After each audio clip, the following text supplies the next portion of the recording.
ኪያ ክርስቲያን ነች። ሙክያ የሙስሊም ስም ሙክያ ሰላም በጣም ጎበዝ ተማሪ ነች። ኦኬ ሙክያ የሙስሊም ስም ነው የሚመስለው። ክርስቲያን ኦኬ ምን ክርስቲያን? ኦርቶዶክስ፣ ካቶሊክ፣ ፕሮቴስታንት፣ ጆቫ ዊትነስ፣ ኦንሊ ጂሰስ፣ ሞርሞን የትኛው? ፕሮቴስታንት። ኦኬ አይ ጥሩ። ጥያቄ አለሽ ወይስ እንጠይቅሽ? አይ ጥያቄ ሳይሆን ጥያቄ ትምህርት ላይ እየተማርኩ ነው። ብዙ እየተመራ ያለው ግን እንትን ነው ብዙ ተማርኩኝና ግን እንዴት ነው ኢየሱስን አምላክ አድርጌ ያልመቀበል አልቻልኩም። ብዙ መማርም ማለት ነውና ብዙ ጊዜ ወሂድ ኡስታዝ ወሂድ ክርስቲያን ነበረ ሲሉም እና አንተም ክርስቲያን እንደነበር ክስታዋ ስለሰማሁኝ እንዴት ነበረ ሚለውና ካንተ እኮ ማለት ኢየሱስ አምላክ አለመሆኑን ማስረጃ ልስጥሽ። አምላክ አለመሆኑን አይ አለመሆኑን መቀበል ስለከበደኝ ነው እኮ የኔ አቀባበል ችግር ይሁን ኦር የምን ችግር ይሁን አላውቅም እኮ አምላክ እንዳለው እንደተፈጠረ ምናምን ታውቂያለሽ። አምላክ እንዳለው የሚያመልከው አምላክ እንዳለው እንደተፈጠረ ታውቂያለሽ። ነብይ እንደሆነ ኦንቶሎጂካሊ ደግሞ እንደ ሜታፊዚካሊ ደግሞ ነብይ እንደነበረ መልእክተኛ እንደሆነ ከራሱ ምንም እንደማይናገር ከሌላ አካል ከአንድ አምላክ እየሰማ የሚናገር ሰው እንደነበረ ባይብል መጽሐፋችሁ በግልጽ ነው የሚናገረው። ይሄ ምን እንትን ይላል? ምን ያስቸግራል? አይ ያስቸግራል እንጂ አምላክ ነው እኮ ምኑ እኮ እሱ አምላክ አለ፣ የሚያመልከው አምላክ አለ። ሉቃስ 6:12 ላይ ሌሊቱን ሙሉ ወደ አምላክ ሲጸልይ ያደረ ይላል። ወደ ማን ነው ሲጸልይ ያደረው? ወደ አምላኩ። አምላክ ስንት ነው? አንድ ነው። ወደ አንዱ አምላክ የሚጸልየው ከሆነ ወደ አንዱ አምላክ ሲጸልይ የነበረው ምንድን ነው?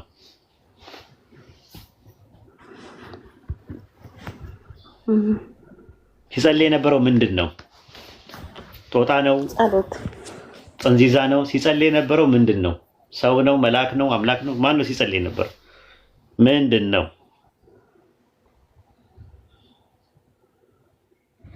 ሲጸልይ የነበረው ምንድን ነው? አንድ አምላክ ካለ ወደ አንድ አምላክ ሲጸልይ የነበረው ምንድን ነው? ምንነቱ? ሙክያ አምላክ ሲጸልይ የነበረው ምንድን ነው ነው ጥያቄው። ከሆነ እኮ ወደ ማን ነው የሚጸልየው? ወደ አንድ አምላክ አልሽኝ። ስለዚህ ወደ አንድ አምላክ ከሆነ የሚጸልየው ሌሊቱን ሙሉ ወደ አምላክ ሲጸልይ ያደረ ነው የሚለው። አንድ አምላክና ኢየሱስ ይለያያል። ለምን ይጸልያል ፍጡር ካልሆነ? ስለዚህ ብዙ ማስረጃዎች አሉ። ምን ብሎ ጸለየ? ፈርዳኝ ነው ሰው የሚጸልየው ምን ለማለት ነው? ፈርዳኝ እያለ ይጸልያል። ከሞት አድነኝ እያለ ይጸልያል። አድነኝ እያለ ይጸልያል። ዮሐንስ ወንጌል ምዕራፍ 12 ላይ ቁጥር 27 ላይ እንደዛ ነው የሚናገረው። አባት ሆይ አድነኝ እያለ ይጸልያል። ዕብራውያን 5:7 ላይም እርሱ በስጋ ወራት ከሞት ሊያድነው ወደሚችል ከብርቱ ጩኸትና እንባ ጋር ጸሎትና ምልጃን አቀረበ ነው የሚለው። ስለመፍራቱም ተሰማለት ነው የሚለው። አምላክን ስለመፍራቱ አምላክን የሰማው ጸሎቱን የሚሰማው ማለት ነው። ጸልዮ መልስ የሚጠብቅ ነው እሱ። ወደ አምላክ ጸልዮ መልስ የሚጠብቅ ጸላይ ነው፣ ተጸላይ አይደለም እሱ።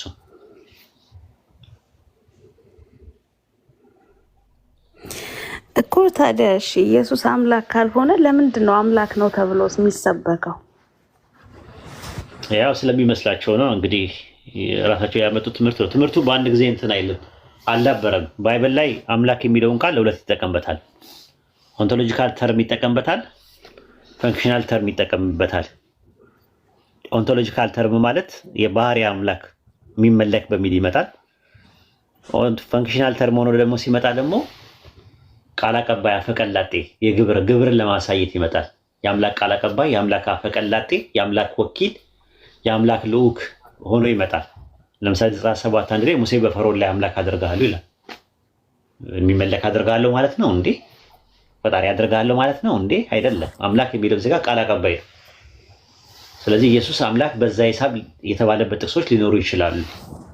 በኋላ ላይ ግን ሁለተኛው ክፍለ ዘመን ላይ ሲመጡ ኢየሱስ ሁለተኛ አምላክ ነው ማለት ጀመሩ። ከዛ ከአንድ አምላክ የተገኘ አምላክ ነው። ከዛ የዳበረ ሲመጣ የባህሪ አምላክ ነው የሚለው ደግሞ ትምህርት መጣ። አንድ አምላክ እና ኢየሱስ በደረጃ ይለያያሉ የሚል እምነት ነበራቸው። ሁለተኛው ክፍለ ዘመን ላይ ኢየሱስ ለአንድ አምላክ ተገዢ ነበረ፣ ይታዘዝለት ነበር፣ ታዛዥ ነበረ፣ እሱ አለቃው ነበረ ምናምን ነገር የሚባል ትምህርት ነበር። ከዛ እየቆየ ሲመጣ ደግሞ ሞናርኪ ኦፍ ዘ ፋዘር የሚባል ትምህርት መጣ። አብ ለሱ አስገኙ ነው፣ ምንጩ ነው፣ መንስኤው ነው፣ መሰረቱ ነው እያሉ ደግሞ ማለት ጀመሩ። ከዛ እያሉ ነው ከአምላክ አምላክ ተገኘ ወደሚለው ትምህርት መጡ ማለት ነው። አምላክ አምላክን አስገኘ፣ አምላክ አምላክን ወለደ የሚል ትምህርት መጣ። ይሄ ነገር ወደ አልተፈለገ ነገር እንዲሄድ አደረገው ማለት ነው። ይሄን ይመስላል።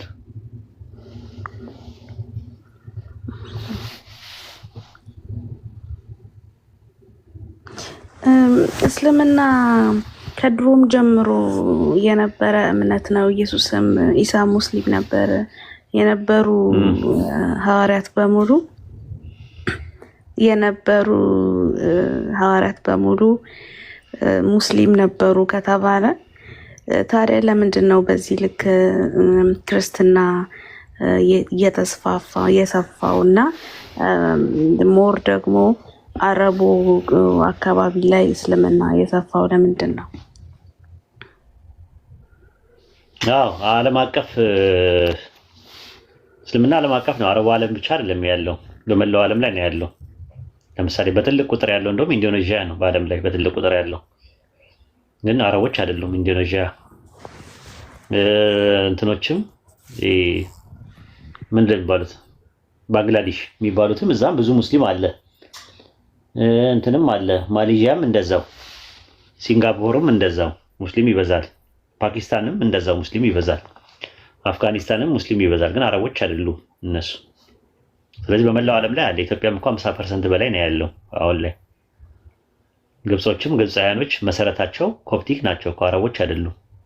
ሰሜን አፍሪካም እንደዛው እነ ቱኒዚያ እነ አልጄሪያ እነ ሞሮኮ ምናምን እነ ሊቢያ ምናምን ብትመለከታቸው እንደዛ ነው። እና በመላው ዓለም ላይ ነው እስልምና ወርልድ ዋይድ ነው፣ ዓለም አቀፍ ነው። አንደኛ ነገር ማለት ነው። ክርስትና የሚል ነገር ባይብል ላይ ጠቅሶ የለም። ክርስትና ብሎ ለመጀመሪያ ጊዜ ስሙን የጠራው እና ስም ያወጣለት ለሃይማኖቱ የአንጾኪያ አግናጢዮስ ነው። በ110 ላይ ኢየሱስ ካረገ ሐዋርያቶቹ ካለፉ በኋላ ክርስቲያን የሚለውን ስም ያወጡት ደግሞ ጣዖታውያኖቹ ሐዋርያትን በሽሙጥና በለበጣ ስም ነው። ሐዋርያት 11:26 ላይ በመጀመሪያ ጊዜ በአንጾኪያ ክርስቲያን ተባሉ ይላል። በማን ነው የተባሉት ብሎ የሚያስቡት? በጠላቶቻቸው ማለት ነው ተብሎ የተባለው ማለት ክርስቲያን ማለት መሲያውያን ማለት ነው፣ ቅቡዋን ማለት ነው፣ ክርስቶሳውያን ማለት ነው። የክርስቶስ ብዙ ቁጥር አድርገው ነው ልክ መሐመዳውያን እኛን እንደሚሉ ማለት ነው። የሙጥና የሸበጣንም መሐመዳውያን ይሉናል እኛ ላይ ተሽኮነ ሰዎች መሐመድ ከሚለው ነው የመጣው። መሐመዳውያን ማለት ይሄ የመሐመድ ብዙ ቁጥር አይነት ነገር ነው አድርገው የሚጠቀሙት እና ከዛ አንፃር ነው ስሙ ያለው። አይ ቲንክ ከጥንት ጀምሮ ከአደም ጀምሮ የነበሩ ነቢያቶች ሙስሊሞች ናቸው የምንለው ያው ሙስሊም ማለት ትርጉሙ አረብኛ ነው። የቃሉ ትርጉም አንድ አምላክን በብቸኝነት መታዘዝ መገዛትና ማምለክ ሙስሊም ይባላል። የሚያመልከው ሙስሊም ይባላል። አንድ አምላክን በብቸኝነት መታዘዝ መገዛትና ማምለክ ኢስላም ይባላል። ሲምፕሊ ይሄ ነው፣ ሌላ ነገር የለውም። አረብኛ ነው ቃሉ። የቃሉን ስተረጎሚው እንደዛ ነው። አስለመ ከሚል ነው፣ ታዘዘ ከሚል ቃል ነው የመጣው። ይሄን ይመስላል። አሁን መጽሐፍ ቅዱስ ላይ እኔና አብ አንድ ነን ይላልና እሱ አምላክነቱን አይገልጽም። አምላክነት ከገለጸማ መንፈስ ቅዱስን ለምን አላካተተም? እኔ እና አብ እና መንፈስ ቅዱስ አንድ ነን ለምን አላለም? ለምንድን ነው እኔና አብ አንድ ነን ያለው? መንፈስ ቅዱስን ለምን አላካተተም? ይሄን ጠይቀሽ ታውቂያለሽ? እሺ እኔ ሲሄድ መንፈስ ቅዱስን እልክላችኋለሁ። መጀመሪያ ዮሐንስ ወንጌል 10:30 ላይ ያለውን ጨርሽውና ከዛ ወደዛ እንሄዳለን። እኔና አብ አንድ ነን የሚለው እኔና አብ አንድ ነን ሲል መንፈስ ቅዱስን ሳያካትት እኔና አብ አንድ ነን ለምን አለ? ይሄ መፈታት አለበት። አይሽ የአምላክነት ጉዳይ አይደለም። አብና ወልድ በምንድን ነው አንድ የሆኑት ነው ጥያቄው። መፈታትም አለበት እሱ። ገባሽ? የሚፈታው ደግሞ የቱ ጋር ነው? ዮሐንስ ወንጌል 17:11 ላይ ነው። እኔና አንተ አንድ እንደሆኑን አንድ የሆኑ ዘንድ አለ ኢየሱስ። ስለዚህ ሐዋርያቶቹ አንድ የሚሆኑት አብና ወልድ አንድ በሆኑበት ሂሳብና ስሌት ከሆነ ሐዋርያቶቹ በምንድን ነው አንድ የሆኑት? በማንነት፣ በምንነት፣ በአምላክነት ወይስ በዓላማ? በምንድን ነው አንድ የሆኑት?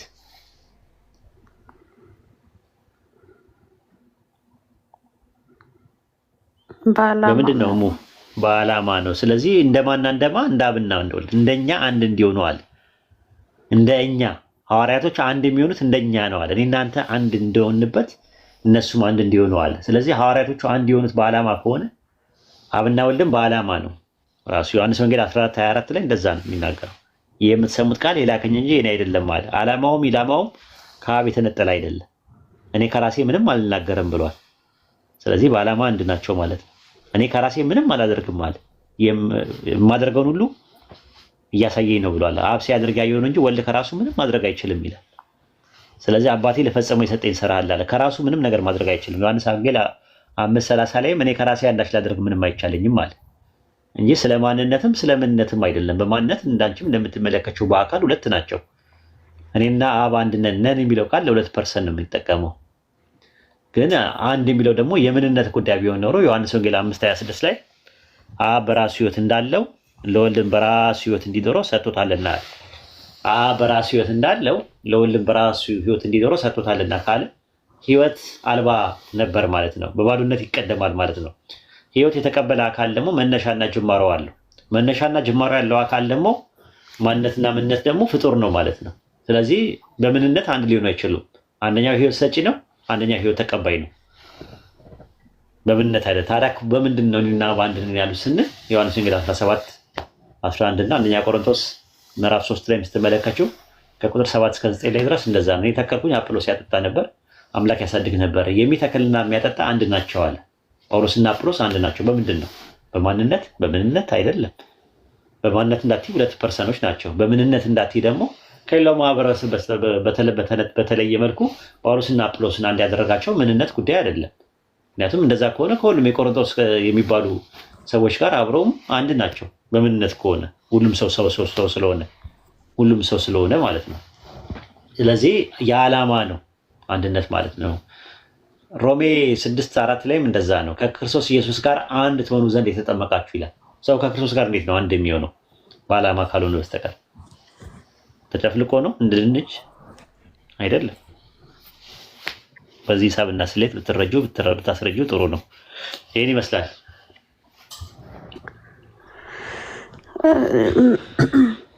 አመሰግናለሁ። ግን እንትን አሁን በነቢያት ዘንድ ራሱ ይህን ያክል የኢየሱስ መምጣትና መወለድ ለምንድን ነው የተነገረው? ለምሳሌ አብዲው ለምሳሌ ስለ ኢየሱስ ተናግሯል። ነብዩ አብዲው ለምሳሌ አብርሃም እኔ ሳልወለድ በፊት አስቀድሜ ያውቀዋለሁ አብርሃምን ይላል መጽሐፍ ቅዱስ ላይ እና አብርሃም ደግሞ ኢየሱስን ካየው በኋላ መጠብቃት ቀን ነበረች። ለምን አለ? ለምን ይሄን ያክል እንደዛ? ዮሐንስ ወንጌል ምዕራፍ 8 ከቁጥር 51 ጀምሮ ብትመለከችው ቃሌን የሚሰማ ለዘላለም ሞትን አያይም አለ። እነሱ ግን ሞት የሚለውን ነገር የተረዱት አካላዊ ሞት ነው የመሰላቸው እና በእውኑ አንተ ከአባታችን ከእንትና ሁሉም ነቢያትስ ሞቱ፣ እንዴት አንተ ሞትን አያይም ትላለህ ብለዋል። እሱ ስለ አካላዊ ሞት አብርሃምም ሞተ፣ ሁሉም ሞተዋል፣ እንዴት ነው አንተ ለዘላለም ሞትን አያይም ማለት? እሱ ለዘላለም ሞትን አያይም የሚለው ሁለተኛ ሞት የሚባል አለ። ራዕይ 21:7 ላይ ገሃነም ሁለተኛ ሞት ነው ተብሎ ተቀምጧል። ስለዛ ነው የሚያወራው። እነሱ ግን የመሰላቸው አካላዊ ሞት ስለመሰላቸው አልገባቸውም። ከዛ ቀጠልና አብርሃም ሞተ ምናምን ነገር ሲሉት አባታቸው አብርሃም ቀኔን ያይ ዘንድ ሐሴት አደረገ፣ አየም ደስም አለው አሉት። ከዛ አሁንም ማየት የሚለው የተረዱት እነሱ ቃል በቃል ስለሆነ በእውኑ አንተ አብርሃምን አይተሃልን ሲሉት እውነት እውነት እላችኋለሁ አብርሃም ሳይወለድ እኔ ያለው አላቸው። አሁንም እኔ ያለው የሚለው ነገር ቢቀጥሉ ቢያወሩ አካላዊ አይደለም፣ ስለ አካላዊ አይደለም። ምክንያቱም መታየት የሚለው ሞት የሚለውን መጥተት አይደለም፣ ቀጥታ አይደለም የወሰደው ኢየሱስ ራሱ ማለት ነው። ምንድነው ሲምቦሊካል ነበር እየወሰደ ያለው። ስለዚህ ዕብራውያን 11:13 ላይ ሲናገር መጽሐፉ ስለ መጀመሪያ ስለ አቤል ይናገርና ከአቤል በኋላ ሄኖክ፣ ከሄኖክ በኋላ ኖህ፣ ከኖህ በኋላ ደግሞ አብርሃም ያወራና ቁጥር 13 ላይ እነዚህ ሁሉ አምነው ሞቱ፣ የተሰጣቸውን የተስፋ ቃል አላገኙትምና አለ። የተስፋ ቃል ማን ነው? ያ መሲሁ ነው። መሲሁ በተስፋ ቃል ነው የተሰጣቸው፣ አላገኙ። ዳሩ ግን ከሩቅ ሆነው አዩትና ተሳለሙት አለ። ስለዚህ ከአብርሃም በፊት የነበሩት ሄኖክ፣ ኖህ፣ አቤል የመሳሰሉት አብራካቸው ውስጥ ነበረ። አብርሃም ሳይወለድ እኔ ያለሁ ያለው በተስፋ ቃል ደረጃ በአብራካቸው ውስጥ ነበረ። ዕብራውያን ምዕራፍ 7 ከቁጥር 8 እስከ 10 ብትመለከቱ ሌዊ በአባቱ ወገብ ውስጥ በአብራክ ሆኖ ለመልከጼዴቅ አስራት ሰጥቷል። መልከጼዴቅ በተገናኘው ጊዜ በአባቱ ወገብ ውስጥ ነበር ይላል። ስለዚህ በወገባቸው ውስጥ ነበረ፣ በአብራክ ደረጃ ማለት ነው። ራሱ ማለት ከጥንት ጀምሮ መሲሁን ይጠብቁት ነበረ ብሎ ነው ያስቀመጠው መጽሐፉ ማለት ነው። ስለዚህ በኋላ ላይ ገላትያ 3:16 ላይ ለአብርሃምና ለዘሩ የተስፋ ቃል ተነገረ። ስለ ብዙዎች እንደሚናገር ለዘሮች አይልም፣ ስለ አንድ እንደሚነገር ግን ለዘር ይላል፣ እሱም ክርስቶስ ነው ይላል። ብዙ ቦታ ላይ ሐዋርያት ሥራ 13:23 ላይም እንደዛ ነው። ከዚህ ሰው ዘር ማለትም ከዳዊት ዘር አምላክነት ተስፋ ቃሉ ለእስራኤል መድኃኒት ኢየሱስን አመጣል። ይህንን ነው ሮሜ 9:5 ላይም እንደዛ ነው ያለው። አባቶች ለእነርሱ ናቸውና፣ አባቶች አብርሃም፣ ይስሐቅ፣ ያዕቆብ ለእነርሱ ለእስራኤላውያን ናቸውና ከእነርሱ ማለትም ከአባቶች ክርስቶስ በስጋ መጣ ይላል። ይህንን ነው የሚያሳየው። እና የመጣው ከዛ ነው፣ እየተመዘዘ የመጣው ከዛ ቤተሰብ ውስጥ ነው የመጣው። ያንን ነው የሚያሳየው። ያ ደግሞ የመጣው ኦንቶሎጂካሊ ስትመለከተ ሰው ነው የመጣው። መዝሙረ ዳዊት ምዕራፍ 131 ቁጥር 11 ላይ ያህዌም አለ ይላል። ያህዌ ማን ነው? ዘዳግም 6:4 ላይ ያለው ሽማ እስራኤል ያህዌ ኤሎሃይኑ ያህዌ እኻድ የተባለው እስራኤሎች ስማ አምላካችን እግዚአብሔር አንድ እግዚአብሔር ነው፣ አምላካችን ያህዌ አንድ ያህዌ ነው የተባለው ልክ መዝሙረ ዳዊት ምዕራፍ 131 ቁጥር 11 ላይ ለዳዊት ማለለት ምን አለለት? መጥቼ እኔ እወልዳለሁ አለው እንዴ? አይደለም። ከወደ ፍሬ በዙፋን ላይ አስቀምጣለሁ አለ። ከወደ ፍሬ ከወደ ፍሬ ከአብራክ ከአንተ ከስራው አብራክ ውስጥ የሚመነጭ አስቀምጣለሁ ነው ያለው። ሉቃስ ወንጌል 1:31 ላይም እንደዛ ነው ያለው። እነሆ ትጸንሻለሽ አላት መልአኩ፣ ወንድ ልጅም ትወልጃለሽ፣ ስሙን ኢየሱስ ትዪዋለሽ፣ ጌታ አምላክም የአባቱን የዳዊትን ዙፋን ይሰጠዋል። የአባቱን የዳዊትን ዙፋን። ሁለተኛ ሳሙኤል ምዕራፍ 7 ቁጥር 12 ላይ እንደዛ ነው። አንተ በአንቀላፋ ጊዜ ያለው ዳዊት፣ አንተ በአንቀላፋ ጊዜ ከወገብ የሚወጣ ዘር አስነሳለሁ። አይሽ ራሴ አምላክ እመጣለሁ አይደለም ያለው። ዘር ኦንቶሎጂካሊ ሰው ምንነቱ ሰው የሆነ ከድንግል ማርያም ማህፀን ውስጥ በድንግልና ያለ ዘር አብስ ያለ ወንድ ዘር። የሚገርም እኮ ነው፣ ታምር ነው ራሱ ያላ ችሎታ ማለት ነው። ሐዋን ሲፈጥር አላህ ከአደም አጥንት ነው የወሰደው የነበረው ምንም ነገር ሳያስፈልገው ማለት ነው። አጥንቷን ብቻ ወስዶ ሰው ማድረግ የቻለ አምላክ ድንግል ማርያም ማህፀን ውስጥ የነበረውን እንቁላል ስፐርም ሴል ሳይኖረው ኤክሴሉን ብቻ እንቁላሉን ብቻ የድንግል ማርያም ማህፀን ውስጥ የነበረውን ሰው ማድረግ ይችላል። ለዛም ሉቃስ 1:43 ላይ ሲናገር አንቺ የተባረክሽ ነሽ የማህፀንሽን ፍሬ የተባረከ ነው አለቻት። የማህፀኗ ፍሬ ነው ኢየሱስ። ከዛስ ቁጥር 47 ላይ ምን አለች? እሱ ብርቱ የሚሆነው በእኔ ታላቅ ስራን ሰርቷልና አለች። ታላቅ ስራ አድርጓል አለ። ምንድን ነው የሰራው ሲባል ድንግል ማርያም ማህፀን ውስጥ ኢየሱስን መፍጠሩ ነው። ይሄ ነው የሚያመለክተው ማለት ነው። ይሄን ይመስላል እንግዲህ ሙዬ ብዙ አልጫነሽም፣ ይበቃሻል።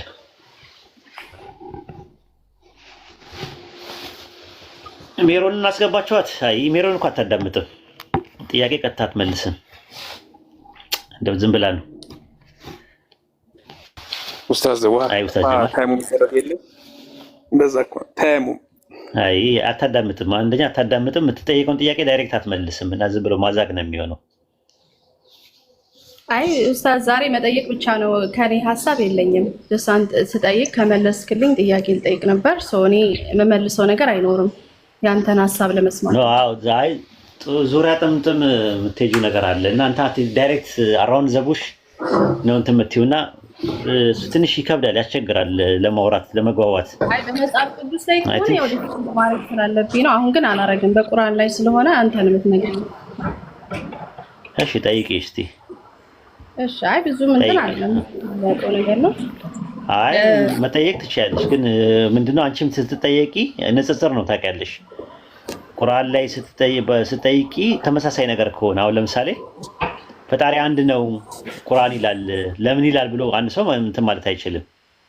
ባይብል ላይ ካለ ለምን ይላል ብሎ መጠየቅ የለበትም። ቁርአን ለምንድን ነው አንድ የሚለው ፈጣሪ አንድ ነው ለምን ይላል ብሎ የሚመጡ ከመጣ እንትን ላለው እችላለሁ። መጽሐፍ ላይ ይስኳል ስለው አይ ስለ መጽሐፍ ያልጠየቅኩም ስለ ቁርአን ነው የምጠይቅህ የሚሉ ሰዎች አሉ። ተመሳሳይ ነገር እያለ ፈጣሪ አለ ወይስ የለም መኖሩን በምንድን ነው የምናውቀው ይላል። እንዴ አለ ብለህ አታምንም እንዴ? ምን አገባ ስለኔ? አያገባህም፣ ስለ ራስህ ነው መልስ የሚሉ ሰዎች አሉ። እንደ አይነት ነገሮች አሉና እስቲ ጠይቂና መልስልሻለሁ። እሺ አመሰግናለሁ። ቁርአን 24:2 ላይ አላህ ዝሙት የሚያደርጉ ሰዎችን ወንድም ሴትም ይላል በመቶ ጊዜ እንዲገረፉ ያዛል ማለት ነው። እና ከዛ ደግሞ በሐዲሱ ላይ ደግሞ ያገባች ሴት ትወገር ይላል። እና የትኛው ነው የሚመራው?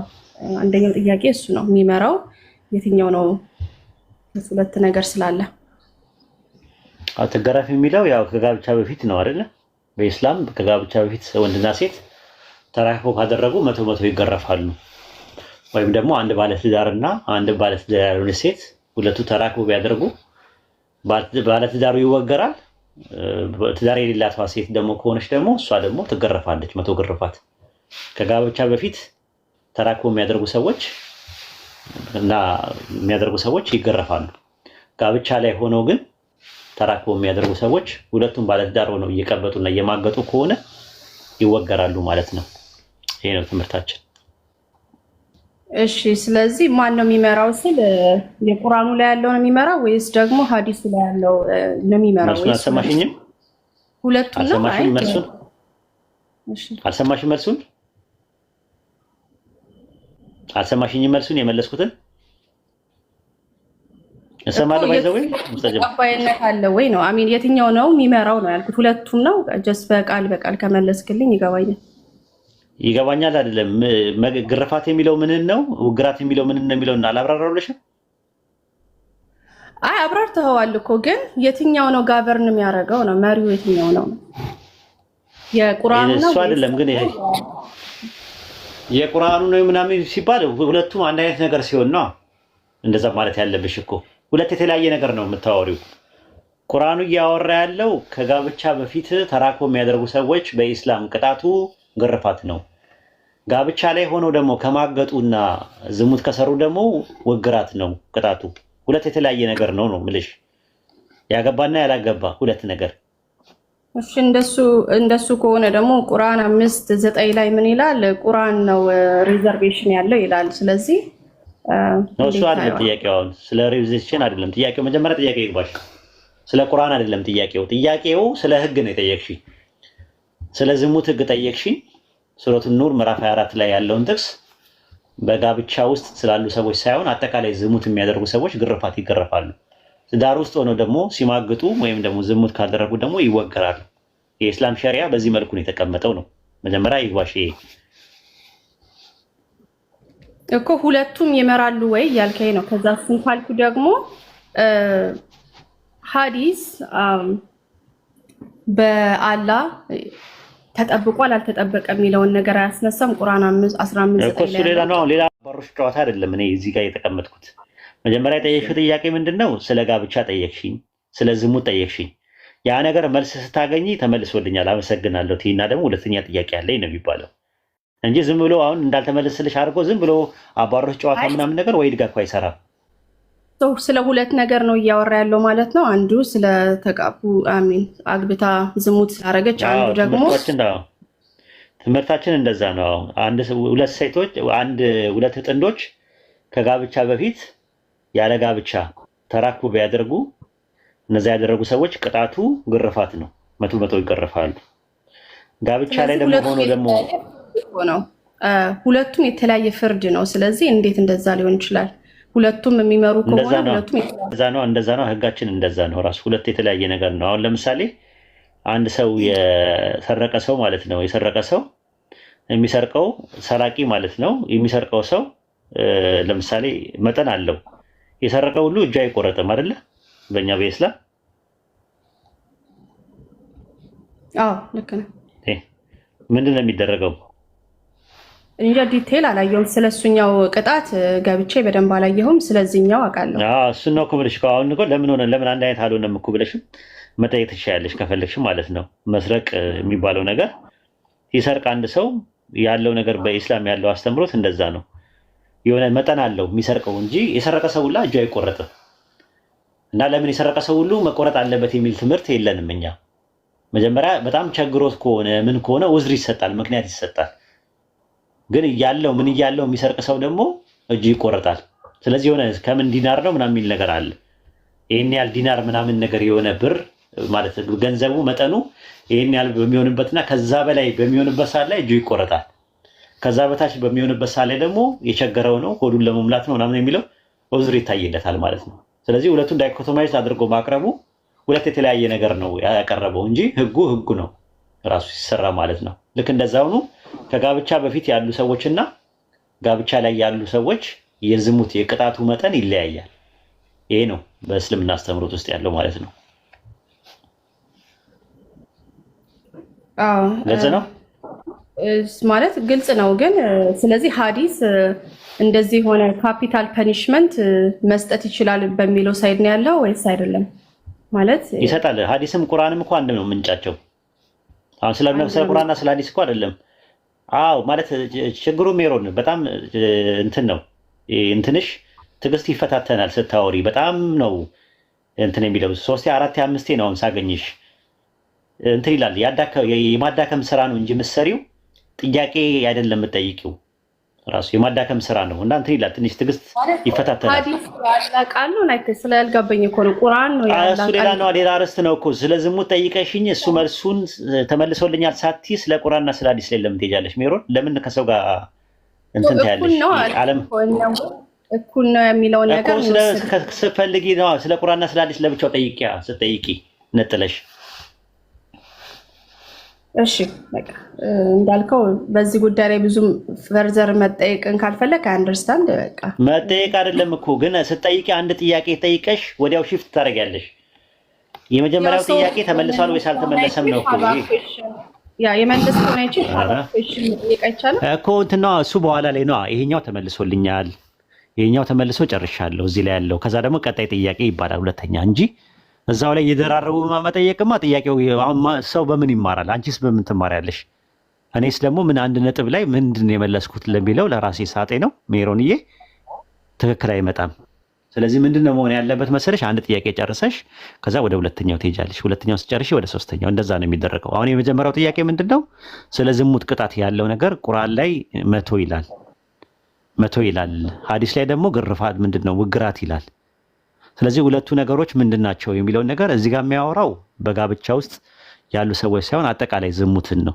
ይሄ እንደዚህ ከጋብቻ በፊት ተራክቦ የሚያደርጉ ሰዎችን ነው የሚያመለክተው። ይሄኛው ግን የሐዲሱ ደግሞ የሚናገረው ደግሞ ውግራት የሚለው ደግሞ ጋብቻ ላይ ያሉ ሰዎች ናቸው። ይሄ ተመለሰልኝ፣ ይሄ ምንም ግጭት የለበትም ብለሽ ካሰብሽ በኋላ ከዛ በኋላ ሐዲስ ምንድነው ቁርአን ምንድነው የሚለውን ደግሞ ጥያቄ መጠየቅ ያለብሽ። እኔ ግጭት አለበት እላለሁ። ምክንያቱም ዲቴል እየተናገረ ሳይሆን ዲፍረንት የሆነ ቅጣትን ነው እየሰጠ ያለ ሐዲስ። ስለዚህ ዲፈረንት ቅጣት ነው። እውነት ነው።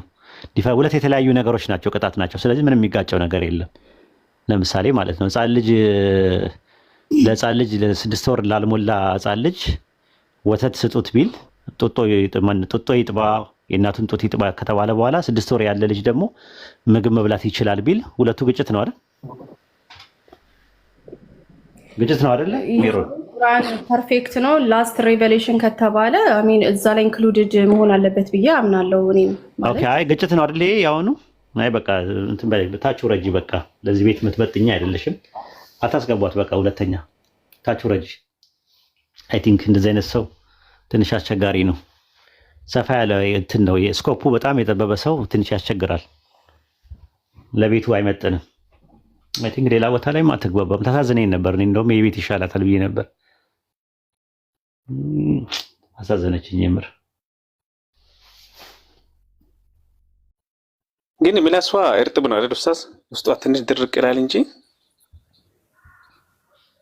አይ ለመረዳት አይደለም የምትሞክረው፣ ለመረዳት አትሞክርም ብቻ ሳይሆን በቃ እንትን አይመጥንም ራሱ። ያው ትዕግስትን ይፈታተናል። አይተህ ከሆነ ትዕግስት ያልቅና ወዳልሆነ ነገር ውስጥ እንዳትገባ እንትን ይላል ማለት ነው። አንድ ቀን ትማራለች። እንግዲህ ደግሞ ትልቅ ሴት ናት እኮ ደግሞ የሚገርም ነገር እድሜዋም ታዝናለች።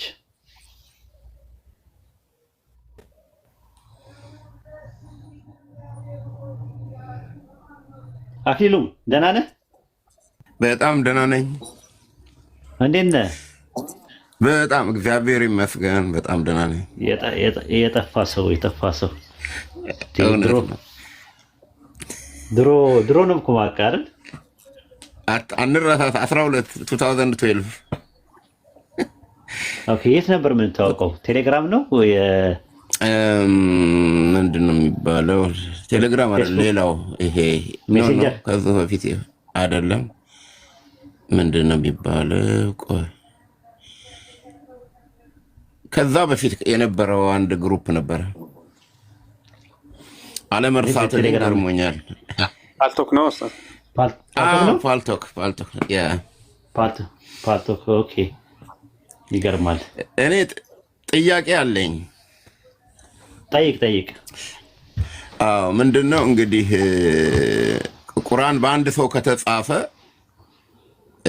ይሄ ደጋግሞ የሚነገሩት ነገሮች ማስፈራሪያ የሚል ደግሞ ሌላው የሙሴን በትር ጣላትና ሸሸ ይላል። አንድ ቦታ ላይ አንድ ነገር ዝም ብሎ የሚያወራ ሰው ትንሽ ይከብደኛል። አንድ ነጥብ ብቻ አወራ። ሌላው ደግሞ ምናምን እያልክ ሳይሆን አንድ ጥያቄ ጠይቀኝ። አስፈራሪ ነኝ የሚለው ነው። ቆይ አንድ ሰው ከሆነ ሀሳቦች መደጋገም አይገባቸውም። አሁን አንተ ትልቅ ሰው ነህ እኮ አትቸኩል። አንዴ ቁርአን አንድ ሰው ነው የጻፈው ምናምን አልክ። ማን ነው የጻፈው ቁርአን? ነቢዩ መሐመድ መሰለኝ።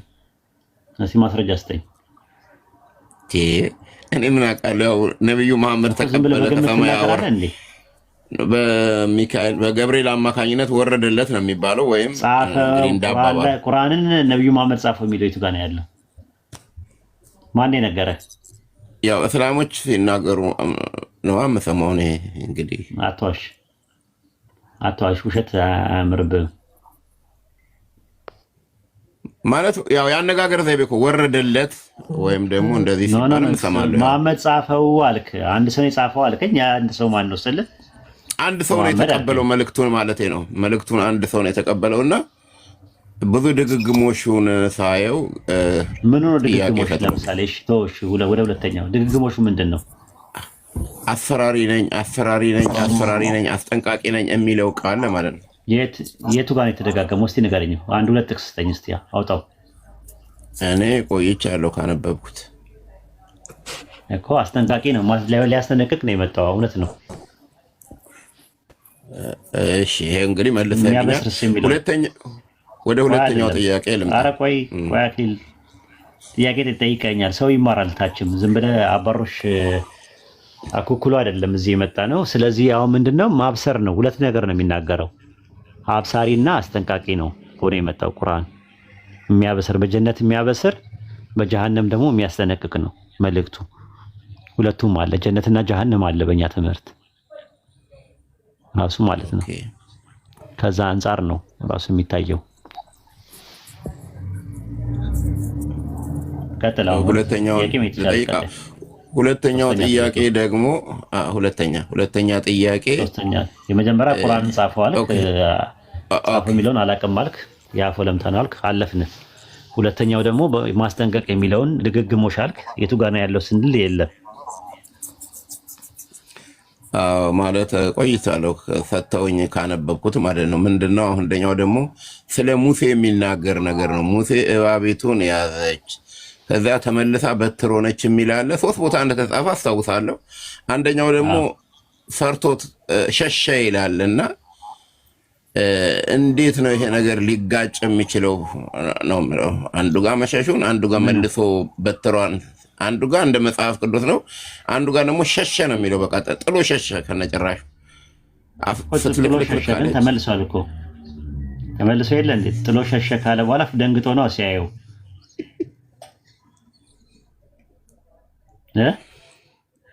ኦኬ እንግዲህ እኔ 3 ቦታ ነው ያየሁትኝ። አንደኛው 3 ቦታ ነው ያየሁት። 3 ሱራው ላይ ነው አላህ በቁርአን ውስጥ ሱረቱል ዙመር ምዕራፍ 39 ላይ ሲናገር ምንድነው ያለው? ይሄ ቁርአን ተመሳሳይና ተደጋጋሚ ነገርን አወረድን የሚለው አላህ ምንድነው የሚያደርገው መሰለ? ጥንት የነበረውን ነገር ሲተርክልን አምላካችን አላህ የሆነ ነገር ይተርክልንና ኢብራሂም ከመላእክቶቹ ጋር ያደረገውን ዲያሎግ ግማሹን ይተርክልንና ግማሹን ደግሞ ሌላ ሱራ ላይ ያብራራዋል። የቀረውን ማለት ነው። ሙሳ አለይሂ ሰላም ከፊራውን ጋር ያደረገውን ዲያሎግ አንድ ሱራ ላይ ሱረቱል አዕራፍ ላይ ይነግረንና ሙሉ ንግግራቸውን ሳይሆን ማል ላይ ይቆርጠውና የሚቀጥለው ላይ ደግሞ ሱራ ላይ ሱረቱ ጣሃ ላይ ለምሳሌ ይደግመዋል ማለት ነው። ያንን ነገር ምን ይለዋል? ይደግመዋል። ያ የነበረውን ይቀጥለዋል። ተናግሮ የነበረው ለሁለት እየከፈለ አንዳንድ ቦታ ላይ ለ3 እየከፈለ ነው ንግግሮቻቸውን የሚናገረው። ይሄ የቁርአኑ ውበቱ ነው ራሱ ማለት ነው። ልክ እንደ ክሮኖሎጂካል ኦርደር አይደለም። ክሮኖሎጂካል ኦርደር ሳይሆን ስለ አንድ ነገር ይነግርህና ያን ነገር ታሪኩን ይነግርህና ከዛ በኋላ አንጠልጥሎ ከዛ በኋላ የቀጣዩን ነብይ ደግሞ ታሪክ ይነግርሃል። በኋላ ላይ ግን ሱረቱ ሁድ ምዕራፍ 11 ላይ ምንድነው የሚለው? ከመልእክተኞቹ ወሬ ተፈላጊውን በአንተ ላይ እንተርክልሃለን አለ። ለምንድን ነው የሚተረከው አለ? ለምዕመናን መገሰጫና ማስታወሻ ነው አለ። አሁን ምን አለ መሰለ? የፋይናል ሜሴንጀር መጥቷል። የመጨረሻም ረሱል ሰለላሁ ዐለይሂ ወሰለም ነብይ ሆነው ተልከዋል። እሳቸውን የተቀበለ ሰው ምንዳ እንደሚያገኝ እና ደግሞ እሳቸውን መልእክታቸውን ያስተባበለ ሰው ደግሞ ፍዳ እንደሚያገኝ የፍርድ ቀን የመጨረሻ ነብይ ስለሆኑ ያ ነገር ናምና ጥንት የነበረው ነገር ነቢያቶችን ልኮ መልእክተኞችን ልኮ ሊያደረጋቸው በዛ በመላካቸው ያገኙት ቅጣትና ሽልማት ምን እንደሆነ የሚነግረን ከዛ አንፃር ነው። ለምዕመናን አለ መገሰጫና ማስታወሻ ነው አለ። አይ ነገር አለካስ ብለው እንትን እንዲሉ ማለት እንዲያስታውሱት ነው እንጂ ስለነሱም ማውራት አይደለም። ኢብራሂም ከማን እናትና አባቱ እነማን ናቸው? ከዚህ የዘር ሐረግ መጣ ምናምን የሚል ነገር እኛ ጋር የለም። ሙሳ አለይሂ ሰላም እናትና አባቱ እነዚህ ናቸው። ከዚህ የዘር ሐረግ መጣ ምናምን የሚል ነገር አታገኝም። እኛ ጋር የሚፈልገው ዋናው ጭብጥ ምንድነው? ነቢያት ተልከው እንደነበረ ከተላኩ ነቢያት ደግሞ ለናምና ያክል እነዚህ ተልከው ነበር፣ መልእክታቸው እንደዚህ ነበር የሚለው ነገር እያንዳንዱ ነቢያት ይነግረንና ሌላ ሱራ ላይ ደግሞ የቀረውን ንግግራቸውን አስፈላጊ የሆነውን ለኛ ትምህርት ይሆናል ብሎ ለኛ ትምህርት ይሆናል የሚለውን ነገር አምላካችን አላህ ይነግረናል ማለት ነው። የቁርአን ተናጋሪ አላህ ነው። በነገራችን ላይ ረሱል ሰለላሁ ዐለይሂ ወሰለም አይደሉም፣ ጅብሪልም አይደሉም። ሁለቱም በቁርአን ላይ ያላቸው ድርሻ መልእክቱን ማድረስ ነው፣ ሪሳላውን። ይሄን ይመስላል። ኦኬ እንግዲህ ሌላ ጊዜ ደግሞ መጽሐፉን አነብና ጥያቄ ካለኝ እመጣለሁ። ጠፍተሃል እኮ ጠፍተሃል። በነገራችን ላይ እኔ ሜሴንጀር ላይ አንድ ጊዜ ተደዋውለን አውርተናል። ኦኬ ይመስለኛል። ተደዋውለን አውርተናል። በዛ ነው ማቀፍ ድምጽ ማለት እንትን ላይ ፓልቶክ ላይ ምን ግሩፕ ውስጥ ነበርክ? አይኔ ዝም ብዬ ነው የምገባው ሬስትሪክሽን። ያ ኦኬ ፕሮቴስታንት ነህ? አዎ ፕሮቴስታንት ነኝ። ኦኬ እኔ የምታውቀኝ ምን እያለሁ ነው የምታውቀኝ? እኔ ያኔ እነ አቡ ሃይደርን ስትሞግታቸው መሰለኝ። ከድሮም ጀምሮ ሙስሊም ነበር ይላሉ። እዚህ ንገርልኝ አንተ ንገርልኝ። ያው ምስክር አንተን አገኘ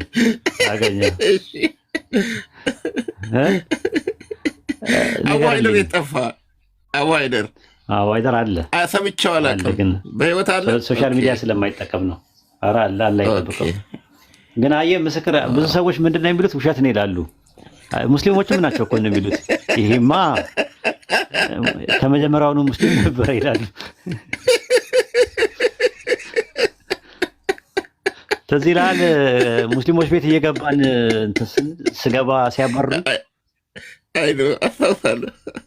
አይ በጥባጭ ልጅ መታ ምናምን ከየት ነው የሚለቃቀመው ይሉ ነበረ። መጣና አሁን ራስታ የሚባል ልጅ አለ። አሁን እዚህ ያኔ ነርሰዲን ነበር ስሙ። ራስታ የሚባል ልጅ አለ እዚህ አሁን የሚመጣ ቲክቶክ ላይ ነርሰዲን ነው ምናምን ነው ስሙና ለነብዩ መሐመድ የተገለጠላቸው ምንድን ነው አልኩት። መልአኩ ገብርኤል ነው አለኝ። ናሙስ የሚባል ጂኒ ነው አልኩት። የቱ ጋር አለ ሐዲስ ላይ ያወጣውና ናሙስ የሚለው ቃል ሳሳየው ምን ማለት ነው አለኝ። ናሙስ ማለት የዝንቦች አምላክ ነው ቤልዜቡል ነው ስለው ኧረ ወየ ምናምን እንደዚህ ያረከኝ እንደዚህ ያረከኝ ምናምን አለ። እና ፋክት ወርድ የሚባልም ልጅ ነበረ እንደዚሁ ትዝ አይልም? ሶሉሽን አይ ፋክት ወርድ የሚባል ሙስሊም ነበረ። እንግሊዝ ነው ምናምን የሚኖር እና እኔ አንሰሪንግ እስላም ላይ እየገባው እየደበለብኩኝ መጣና ጥያቄ ጠይቃችኋለሁ እና በቃ ሰምተው የማያውቁትን ነው ጥያቄ እንትን ብላችሁ የነበረው ማለት ነው። እና በኋላ ላይ ግን ምን ወደ ያው ጥያቄ ፈጠረብኝ። እንደውም ጭራሽ እኔ አታክ ለማድረግ ነበር ማጠናው የነበረው ቁርአንን እና በኋላ ላይ በቃ ማለት እንትን ነው ያላ ንግግር ነው በቃ በጣም እየገረመኝ መጣ። በኋላ ላይ ሰልም ታስታውሳለህ? ወደ አላህ በንስሐ ተመለሱ ብያችሁ አለቀሳችሁ እኮ ዛሬ 11 ዓመት ሆነው ማለት ኦልሞስት 11 ዓመት ሆነው አለቀሳችሁ አስታውሳለሁ። አላችሁ በፍጹም አይሆንም ሰይጣን አሳሳተብን ምናምን ነገር እያላችሁ ኦኬ መቼ ነው ሰው ግን አሁን ላይ ግን ብዙ ሰው አያምነኝም ማለት በቃ ከመጀመሪያው ሙስሊም ነው ምናምን ይላሉ እንጂ አያምኑም። በቃ አንዳንድ ሰዎች ሙስሊሞችም አንዳንዴ ግራ ይገባቸዋል፣ ግን ክርስቲያኖቹ ግን ኖ ይላሉ።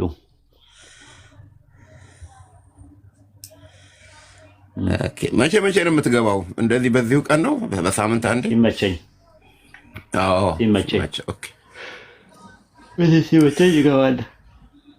ብዙ ጥያቄ ጽፌ ማለት በቃ ሳልጠይቃቸው ቀረው ማለት ነው። የሰጡኝ ሰዎች እዚሁ ሀገር የሚኖሩ ናቸውና አንብብ ብለው ሰጡኝ። ያው አንዳንድ ጥያቄዎችን ረስቻቸዋለሁ። እና እንግዲህ ሌላ ቀን በእንትኑ ፈልግህና እገባና ያው ጥያቄዎችን አቀርባለሁ።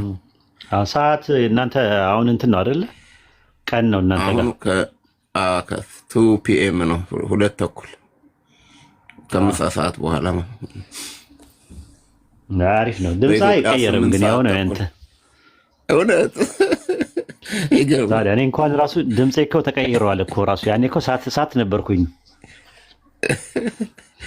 እውነት ጁንዱላ የት ሄደ? ጁንዱላ አለ። እሱም አሜሪካ ነው የሚኖረው። አልፎ አልፎ ነው የሚመጣው። ኦኬ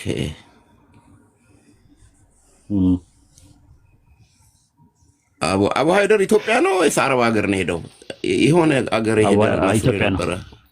ኢትዮጵያ ነው ያለው። ግን ያው አብዛኛውን እሱ አሁን የአቂዳ ኪታቦቹ ምናምን የሚያስቀረው የሚያስተምረው ሞር እዛ ላይ ነው ፎከስ የሚያደርገው። በጣም ኢንስፓየርድ የሆነው እነሱ ላይ ነው።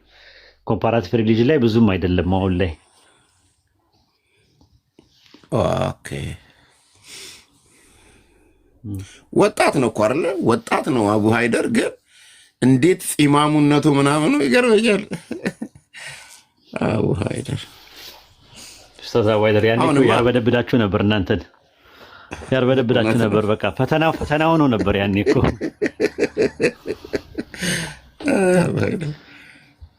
ፈተና ሆኖ ነበረ። በቃ የኢትዮጵያ እንትን እሱ የነበረበት ወቅት በጣም ነው ጥያቄው በጣም ይከብድ ነበረ።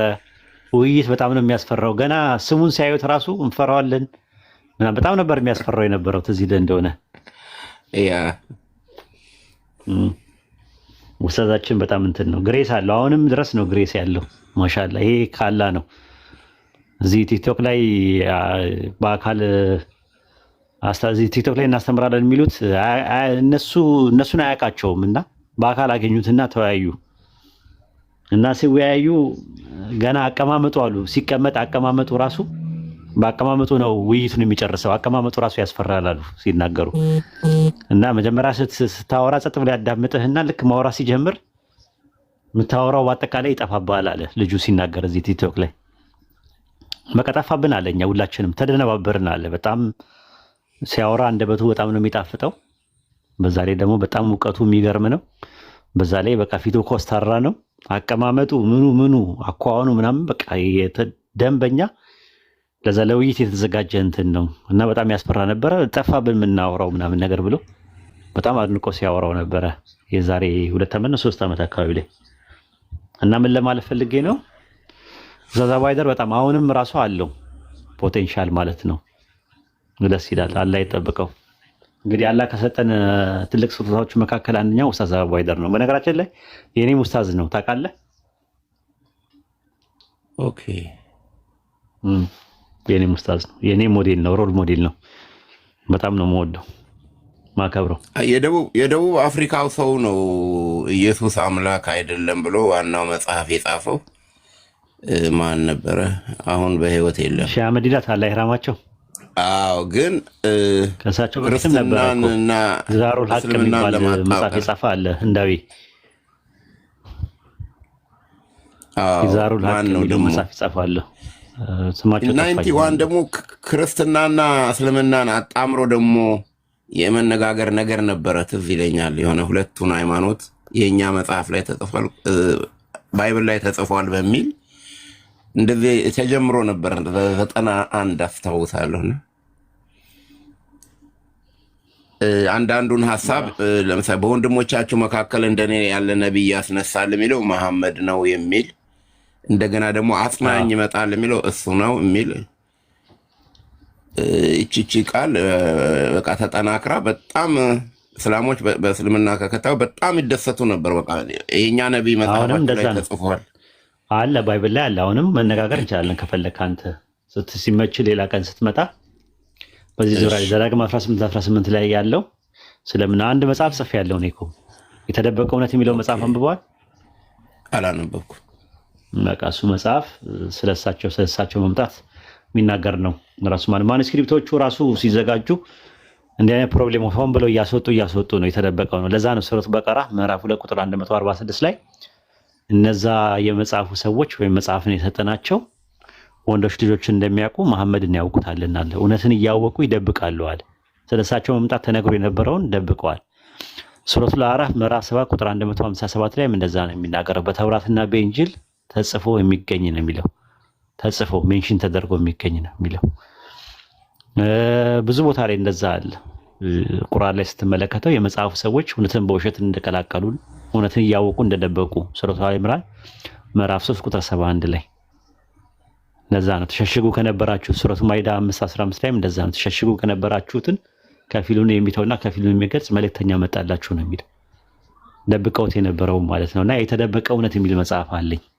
በዚህ ዙሪያ ላይ በተውራትና በኢንጂል ተውራትና ኢንጂል አመጣጣቸውን፣ ኢንጂል ምንድነው ተውራት ምንድነው የሚለውን ነገር አመጣጣቸውን፣ በዛ ላይ ደግሞ የነበሩት የተደበቁት የሚጠብቁት ነበረ ወይ ሪሊ አይሁዶች የሚጠብቁት አለ ወይ? ከመሲሁ በተለየ መልኩ የሚጠብቁት ነብይ ነበረ ወይ?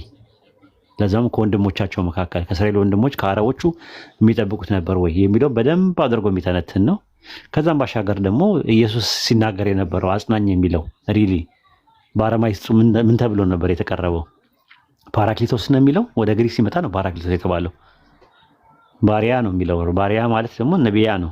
ነቢያ ማለት ነብይ ነው የተባለው። ከኔ በኋላ ሌላ አጽናኝ የሚለው ሌላ ነብይ ተብሎ ነው የተቀመጠው። በኋላ ላይ ግን ነገሮች ተቀይሮ ወደ መንፈስ ቅዱስ ዞረ። ማቴዎስ ዮሐንስ ወንጌል 14:26 ላይ መንፈስ ቅዱስ የሚለውን ሲገለብጡ መንፈስ ቅዱስ የሚለውን ጨመሩበት። ይሄ እኮ የሚናገሩት የራሳቸው ስኮላሮች ናቸው። ሲገለበጥ ነው የተጨመረበት። ማኑስክሪፕቶቹ ላይ ሲገለባበጥ ነው እንደዚህ አይነት ነገሮች የመጡት። በኋላ ላይ ሐሳቢውን ከነብይነት ወደ መንፈስ ቅዱስ ተሸጋገረ እንትን ሲሉ ማለት ነው። ይሄ ሁላ አለ የሚያወዛግብ ነገር አለ። ኢንሻአላህ እስቲ መጽሐፉን እልክልሃለሁ። እንትን ለምሳሌ አንድ ነቢይ ተአምር ማድረግ አለበት ወይም ደግሞ የእግዚአብሔር ምስክር ሊኖረው ይገባል። አሁን ነቢዩ መሐመድ ምንም ተአምር እንዳላደረገ ነው የሚናገረው። እንዴት ነው? ምን ማረጋገጫ አለን? ለምሳሌ ሙሴ ኢያሱ ባህር ከፍለዋል። ሙሴም እንደዛ ከእግዚአብሔር ዘንድ መጠራቱን ያን ነገር ተናግሯል። እና እንዴት ታየዋለህ ይሄንን? አሪፍ ጥያቄ ነው የጠየቀው። ግን አንድ ነቢይ ለመሆን ተአምር መስራት ሸርጥ ነው መስፈርት ነው ማለት? ያው ከእግዚአብሔር አንድ የሆነ ምልክት ሰዎች እንዲያምኑብህ ነው ያለው አይደል? ኢያሱን በፊት ያንን ተአምር አደረገ ማለት ነው። እና እንዴት ታየዋለህ? ስለዚህ ነብዩ አብዲው የሚባለው የሰራው ተአምር አለ? ነብዩ አብዲው የለም። ትንቢት ነብይ አይደለም ማለት ነው እኮ። አሁን በምን ለየው ማለት ተአምር መስራት ለአንድ ነብይ ማስረጃ ከሆነ መጽሐፈ መሳፍንት ምዕራፍ 6 ላይ አምላክ ነብይ ያስነሳ ይላል። ያስነሳው ሰው ነብይ ስሙ አልተገለጸም፣ እናትና አባቱም አልተገለጸም። ከየትኛው የዘር ሐረግ እንደመጣ አይናገርም። መቼ እንደተወለደ መቼም እንደሞተም አይናገርም። ግን ያ ነብይ ተአምር ስላልሰራ ነብይ አይደለም ብለን አንልም። ኢሳይያስ ተአምር የሰራው ተአምር የለም። ኢሳይያስ በራሱ የሰራው ተአምር እስቲ ማሳየት አችልም። ኤርሚያስ፣ ሕዝቅኤል የሰሩት ተአምር የለም። ራሱ ማለት ነው። ብዙ ማንሳት ይቻላል። ነቢያት ሆነው ግን ታምር ያላደረጉ ማለት ነው። ረሱል ሰለላሁ ዐለይሂ ወሰለም ታምር ተሰጥቷቸው ታምር ራሱ የመጀመሪያ ታምር ለሳቸው ለነብይነት ታምር ቁርአን ነው። ይህ ያላ ታምር ነው፣ ወደ አንተ አወረድ ነው ይላል። መጀመሪያ ማሰብ ያለብህ ማለት ነው። ሁለተኛ ረሱል ሰለላሁ ዐለይሂ ወሰለም ከጣታቸው ላይ ውሃ ፈልቆ ነበረ። ያው ይሄ ታምር ነው ራሱ። ጨረቃ ለሁለት ተከፍሎ ነበረ በሳቸው ማለት ነው። አሁን ይሄ ሁላ ብነግርህ አንተ የምትለው ምንድነው? መልስ ምንድነው? ከጣታቸው ውሃ ይፈልቅ ነበረ። ጨረቃ ለሁለት ተከፍላ ነበር። እንዴት ተገጣጠመች? አሁን የሚያስብለው እንዴ ነው? ይሄ የሃይማኖትን ታምር ነው ለማጉላት የሚደረግ እንዴ አላደረጉም የሚላላ ምንም አላደረጉም እኮ አለማድረጋቸውን እኮ በምንድን ነው አላደረጉም የሚሉት? ከምን አንጻር ነው? አስትሮፊዚካል እንትኖች ኦኬ። አይ ጊዜ ካለ እኮ አስትሮፊዚካል እንትኖች ቼክ ስላላደረጉት ታምር መባሉ ታዲያ ምኑ ላይ ነው ራሱ? አሁን ለምሳሌ በኢያሱስ ጊዜ ፀሐይና ጨረቃ በመኖራቸው ቆመዋል አይደለም? ባሉበት አስትሮፊዚካል ማስረጃ ይኖር ይሆን? መኖራቸውን በምን ይታወቃል? በሆነ ሂስቶሪ ላይ ቀኖች ረዝመው ነበር የሚል የሰማው መሰለኝ። ኧረ የለም ምንም አስትሮፊዚካል፣ አንትሮፖሎጂካል፣ ፊዚዮሎጂካል ኤቪደንሶች የሉ። ምንም ነገር የሌለ ነገር ቢኖር ፀሐይና ጨረቃ በቦታቸው መቆማቸው የሚያሳየው በኢያሱ ኢቭን በኢስላም አለ። ረሱል ሰለላሁ ዐለይሂ ወሰለም በሐዲስ ላይ ተነግረውናል። ፀሐይና ጨረቃ ቆሞ እንደነበር አንድ ነቢይ ዱዓ አድርጎ ብለው ኢያሱ በእናንተ ኢያሱ ተብሎ ስለተቀረበ እዛ ላይ ግን ስም አልተጠቀሰም ተብሏል። እውነት ነው። ግን ያ እሱን ስለማድረጉ አርኪኦሎጂካል ማስረጃዎች፣ አንትሮፖሎጂካል ማስረጃዎች፣ አስትሮፊዚካል ማስረጃዎችን ማቅረብ አይጠበቅብንም። ለምን? ተአምር ነው ተብሎ የተነገረ ተአምር እንደ ተአምርነቱ የግድ እነዚህ አስትሮፊዚካል የሆኑ ኤቪደንሶች መኖር አይጠበቅበትም። ረሱል ሰለላሁ ዐለይሂ ወሰለም ጨረቃ ለሁለት ከፍለዋል። አዎ ተመልሰው ሲገጠም ደግሞ ሳይንቲፊካሊ ማስረጃ ማቅረብ አይጠበቅብንም። ገብቷል? ለዛ ነው የምነግርህ። ተአምር አድርገዋል ወይ ነው ያንተ ጥያቄ? አዎ አድርገዋል ነው። ሙሴ ባህሩን ለሁለት ከፍሎታል አይደል? እንደ ግድግዳ ቆሟል ባህሩ አይደል? ታስታውሳለህ? ማስረጃ ይኖራል። አሁን አርኪኦሎጂካል ማስረጃ ባህሩ ቆሞ እንደነበረ የሚያሳይ የለም። በቃ እንደዛ ማለት ነው። አየህ፣ እንደዚህ አይነት ነገሮች ተመሳሳይ ነው። ስለዚህ ረሱል ሰለላሁ ዐለይሂ ወሰለም ለነብይነታቸው ተአምር ሰርተዋል ወይ ከተባለ አዎ ሰርተዋል። ተአምሩ ግን እሳቸው በሚፈልጉበት ሰዓት አይደለም፣ ወይም ደግሞ ህዝቡ በሚፈልግበት ሰዓት አይደለም። እነሱ ተአምር ሲመጣላቸው ምንድን ነው ያሉት? ቀድሞ የነበሩ ነቢያት የተሰጡትን አይነት ተአምር ለአንተ ይሰጥ ብለው ነው እኮ ያሉት። ሙሴ ባህርን ከፍሏል እንትን ብሏል፣ ስለዚህ አንተም እንደዛ አድርግ ነው። አላህ ተአምር ብሎ ያወረደው ነገር አልተቀበሉም እነሱ። ከዛ አንተ አስጠንቃቂ እንጂ ሌላ አይደለህምና ታምራት ካላህ ዘንድ ነው፣ ታምር የሚሰጠው ራሱ ነው፣ እኔ አስጠንቃቂ እንጂ ሌላ አይደለሁምና። ስለዚህ እሳቸው አስጠንቃቂ እንዲሆኑ እንጂ የተላኩት ይህንን ታምር አድርግ ይህንን ታምር አድርግ ብሎ አላህ ማዘዝ አይችሉም። እሳቸው ምንም ፓወር እንኳን የላቸውም። ስለዚህ አላህ የሚፈልገውን ታምር ሰርተዋል በእሳቸው በኩል። ውሃ ከጣታቸው ይፈልቅ ነበር፣ ምግብ አብዝተዋል። ሌሎችም ለነገሮች ማለት የምግቡ ተስቢህ አድርገው ነበረ፣ አላህን አመስግኑ ነበረ። ብዙ ነገሮች ታምሮቹ ወደ 20 ምናምን የሚደርሱ መዘዘዝ እንችላለን። ግን ያ ነገር ምንድነው የሚጠቅመው? ለኛ ላመንነው ነው የሚጠቅመው ታምር፣ ወይ ደግሞ በወቅቱ ላዩት ሰዎች ነው የሚጠቅመው። ገባ? ለኛ የሚጠቅመን የትኛው ነው? የቁርአኑ ታምር ነው። ቁርአን ታምር ነው የተባለው ወቅቲ ሳይሆኑ የኻሊድየው ነው። ገብቷል? ወቅታዊ ሳይሆን ቀጣይነት ያለው ነገር ነው። እነዚህ አሁን የተዘረዘሩ ታምር በወቅቱ የተደረጉ ናቸው። ከዛ አንፃር ብታየው የዘዳግም 18ቱን እስቲ እንየው በጋራ። እኔ ለነቢዩ መሐመድ የተጻፈ አይደለም ነው የምለው። አንተ እንዴት ታየዋለህ? እናንብበውና እንነጋገር። አልደከመኝ እንዴ? እኔ አይደከመኝም። ኦኬ፣ እንደዛ ከሆነ እናወራ፣ ችግር የለም። ዮሐንስ ወንጌል ምዕራፍ 1 ቁጥር 19 ላይ ያወጣው። ከዛ ወደ መጽሐፉ ልሄድ። እሺ፣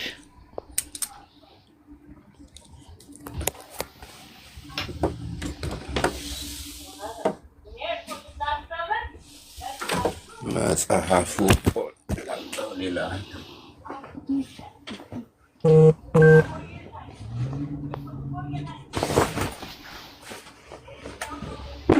ሰርዝ አንድ ሚል እናስገባው ታታቡን ይቻላል ውስጥ ከመጣቱ በፊት እሺ ድረስ መቀሌን ሰላም እንበላትኛ መርሃባ السلام عليكم ورحمة الله وبركاته قال مكالي وعليكم السلام أستاذ أنتي بك شهادة كاس بالكم ما شنو يسلم شو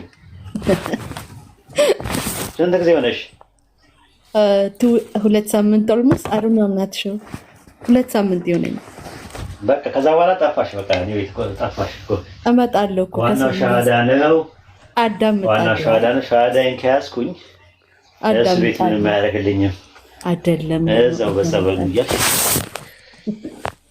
አዎ ከዛ እኔ ሻሃዳ ያዘች ተባለ ከዛ እኔ አይችሽም አላውቅም እና ብዙ ቤታች ሳይሽ ለሰበሽ ተሞክረ መግባት አልፈልግም ትይኛለሽ ትንሽ አይ የነበርኩበት ቦታ አጋጣሚ ስራ ቦታ ወይም ጩኸት ይሆንና እኔ ደግሞ በዛ አትወድም አክሰፕት አታረግምና just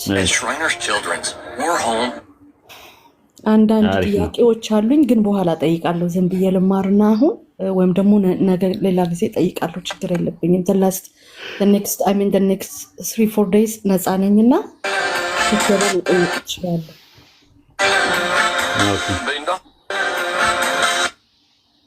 አይ በቃ እንደዛ አሪፍ ነው ጥሩ ነው ቁርአን ምናምን መማር ጀመርሽ አዎ እስካሁን ግን አንዴ ብቻ ነው የተማርኩት በጣም ቢዚ ነበርኩኝ ስራና ቴሌግራም ላይ ትምህርት ተማሪ ጥሩ ነው አሳንቺማ ጎበዝ ነሽ ብዙ ነገሮችን ታያለሽ በአንዴም አይደለም ደግሞ የሰለምሽው ብዙ ረጅም ጊዜ ወስዶብሻል but I still have questions በጣም ጥያቄዎች አሉኝና በቃ ጠይቃለሁ ለዛሬ ዝም ብዬ ላይ ችግር የለውም አክሊሉን አውራውና አውጥቻለሁ እስቲ አንተ አብራራውና ካንተ ዮሐንስ ወንጌል ምዕራፍ 1 ዘዳግማት እኮ የዘዳግም 18 ነው መጀመርልህ ከዛ ነው መጀመርልህ ሁለቱ ልዩነት እንዳለው ዘዳግም 18 ነው የሚያብራራው ዮሐንስ ወንጌል ምዕራፍ 1 ቁጥር 19 ላይ ጸሐፍት ፈሪሳውያን የሚጠብቋቸው ሶስት ሰዎች ነበሩ አንደኛው መሲሁ ነው ሁለተኛው ኤልያስ ነው ሶስተኛው እና የመጨረሻው ደግሞ ነብዩ ናቸው ሶስት ናቸው እና መተው ስለምን ታጠምቃለህ ሲሉት እኔ መሲሁ አይደለሁም ክርስቶስ አይደለሁም አለ እንግዲያውስ ማን ኤልያስ ነህን አሉት አይደለሁም አለ እንግዲያውስ ማን ነብዩ ነህን አሉት አይደለሁም አለ እንግዲያውስ አንተ መሲሁም ካልሆንክ ኤልያስም ካልሆንክ ነብዩም ካልሆንክ ስለምን ታጠምቃለህ አሉት አሁን እዚህ ጋር ሶስት ሰዎች ተገልጸዋል ማን ናቸው የተገለጹት አክሊልዬ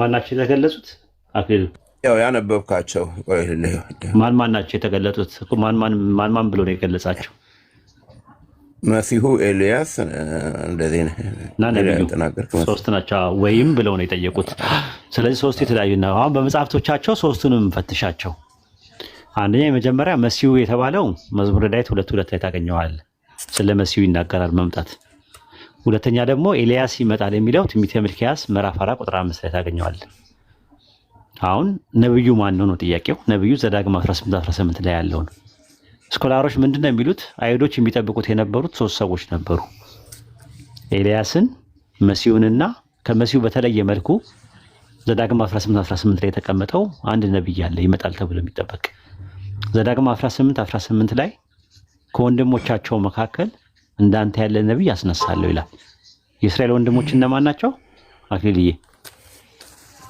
አረቦች ልትለይ ነው አይደል ማስረጃም ያስፈልጋል ደሊል ዘዳግም ምዕራፍ 4 ቁጥር 2 ላይ ምዕራፍ 2 ቁጥር 4 ላይ እስቲ ያውጣው ዘዳግም ምዕራፍ 2 ቁጥር 4 ላይ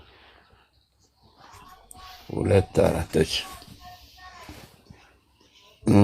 ዘዳግም 2:4 ህዝቡም እነዚህ ትእዛዞች ስጣቸው እሴር በሚኖሩ ወንድሞቻችሁ በኤሳው ዘሮች ግዛት አልፋችሁ ትሄዳላችሁ እነርሱን ይፈሯችኋል ወንድሞቻችሁ ይላል ብዙ ቦታ ላይ አለ ኤሳው እና ያዕቆብ ወንድማማቾች ናቸው ቢሆንም ከፍ ያለ ጥንቃቄ አድርጉ ይላል ስለዚህ ኤዶማውያን እና እስራኤላውያን ወንድማማቾች ናቸው እስራኤል የሚለው የያዕቆብ የቁልምጫ ስም ነው ኤዶም የሚለው ደግሞ የኤሳው የቁልምጫ ስም ነው ወንድማማቾች ናቸው አንደኞቹ አረቦች ናቸው እነዚህኞቹ ደግሞ እስራኤላውያን ናቸው እና ከወንድሞቻቸው መካከል እንዳንተ ያለ ነቢይ አስነሳላቸዋለሁ ሲል ወንድሞቻቸው የተባሉት እንትሮች ናቸው ማለት ነው። ዘዳግም 18 ብዙ ምክንያት አለው እንደዚህ አይነት። አንደኛ ዮሐንስ ወንጌል 1:19 ላይ ከመሲሁ ወይም ከክርስቶስ ግራማቲካሊ እና ሊንጉስቲካሊ ተለይቶ ነው የተቀመጠው። አይሁዶችም ይጠብቁ ነበረ ከመሲሁ በተለየ መልኩ ማለት ነው የሚጠብቁት ነበር እና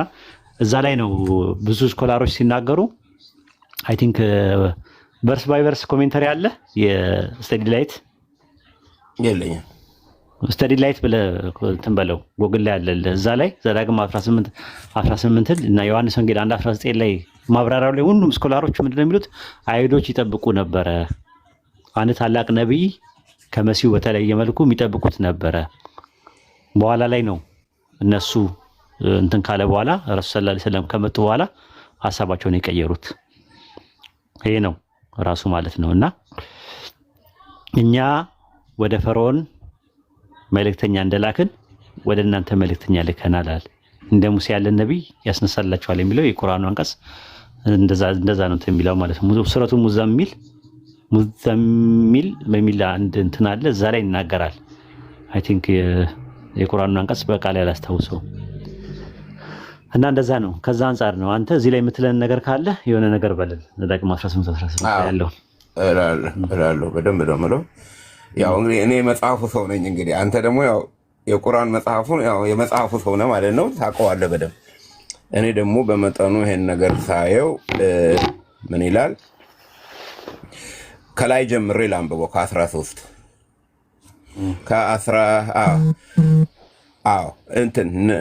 ከ14 ጀምሮ በደንብ አዳምጡኝ። ምድራቸውን የምታስለቅቃቸው አሕዛብ መተተኞች ወይም ሟርተኞችን ያዳምጣሉ። አንተ ግን ይህንን እንዳታደርግ አምላክ እግዚአብሔር አልፈቀደልህም። አምላክህ እግዚአብሔር ከገዛ ወንድሞች መካከል እንደኔ ያለ ነቢይ ያስነሳልሃል። እርሱን አድምጥ። በኮሬብ ጉባኤ በተደረገበት ዕለት እንዳልሞት የአምላኬን የእግዚአብሔርን ድምፅ አልስማ። እንዲህ ያለውን አስፈሪ ሰዓት ደግሜ አሊ ብለህ አምላክህን እግዚአብሔርን የጠየቅከው ይህ ነውና እግዚአብሔርም እንዲህ አለኝ፣ የተናገሩት መልካም ነው። በወንድሞቻቸው መካከል እንደ አንተ ያለ ነቢይ አስነሳላቸዋለሁ። ቃሌም ባፉ አደርጋለሁ፣ የማዘውን ሁሉ ነግራቸዋል። ማንም ሰው ነቢዩን በስሜ የሚናገረውን ቃሌም ባይሰማ እኔ ራሴ በተጠያቂነት ይይዘዋለሁ። ነገር ግን እንዲናገር እኔ ያላዘዝኩትን ቃል በድፍረት በስሜ የሚናገር ሆነ በሌሎች አማልክት ስም የሚናገር ነቢይ ይገደል። አንተ በልብህ እግዚአብሔር ያልተናገረውን መልእክት እንዴት ማወቅ እንችላለን ብትል ነቢዩ በእግዚአብሔር ስም በተናገረው ካልተፈጸመ ወይም እውነት ሆኖ ካልተገኘ መልእክቱ ከእግዚአብሔር የተናገረው አይደለም። ያ ነቢይ በድፍረት ተናግሮታልና እርሱን አትፍራው ወይም አታክብረው ለማለት ይመስለኛል። አትፍራው መፍራት አለብን ማለት አይደለም እውነተኛ ቢሆን። አሁን ይሄንን መጽሐፍ ስናይ ሙሴ እግዚአብሔርን ስለበደለ መደበኛ ትርጉም ነው። አሮጌውን ላድርገው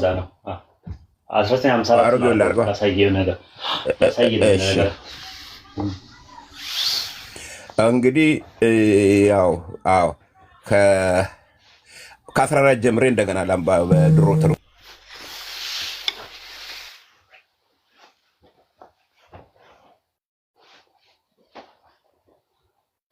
ስልክ ገብቶበት ነው።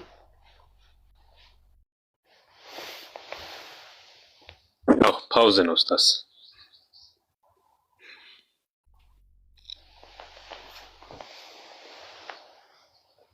ገብቶበት ነው ወይ ወጣ ምናልባት የከታች ያላችሁ ሰዎች ስለዚህ ያወራ ማለት ነው። አዎ ኮል አስገባችሁ ወጥቷል። እሺ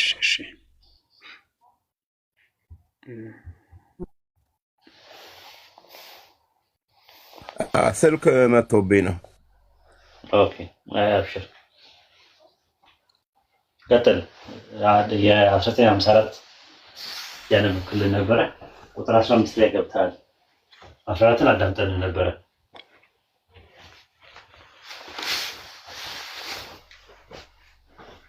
አለክ ይሰማችኋል? ባይዘዌ እኔ አይሰማኝም። ፓውዝ አድርጎ ነው ሚውት አድርጌ ነው። ለክ አምላክ እግዚአብሔር በኮሬብ ስብሰባ ተደርጎ በነበረበት ቀን እንዳልሞት የአምላኬን የእግዚአብሔርን ድምፅ ደግሞ አልስማ፣ ይቺ ታላቅ እሳት ደግሞ አሊ ብለህ እንደለመንከው ሁሉ አምላክ እግዚአብሔር በአንተ መካከል ከወንድሞችህ እንደኔ ያለ ነቢይ ያስነሳልሃል፣ እርሱም ታደምጣለህ። እግዚአብሔርም አለኝ የተናገሩት ነገር መልካም ነው።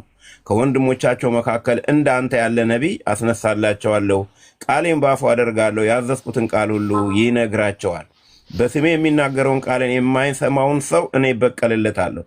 ነገር ግን ይናገር ዘንድ ያላዘዝኩትን በስሜ ድፍረት የሚናገር ወይም በሌላ አማልክት ስም የሚናገር ነቢይ እርሱ ይገደል።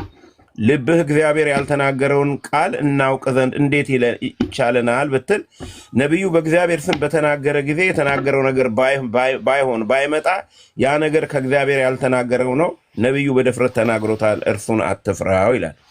አሁን ይህንን መጽሐፍ ክፍል ስናነብ የጠየቁት ምንድን ነው? የጠየቁት ለምንድን ነው የጠየቁት?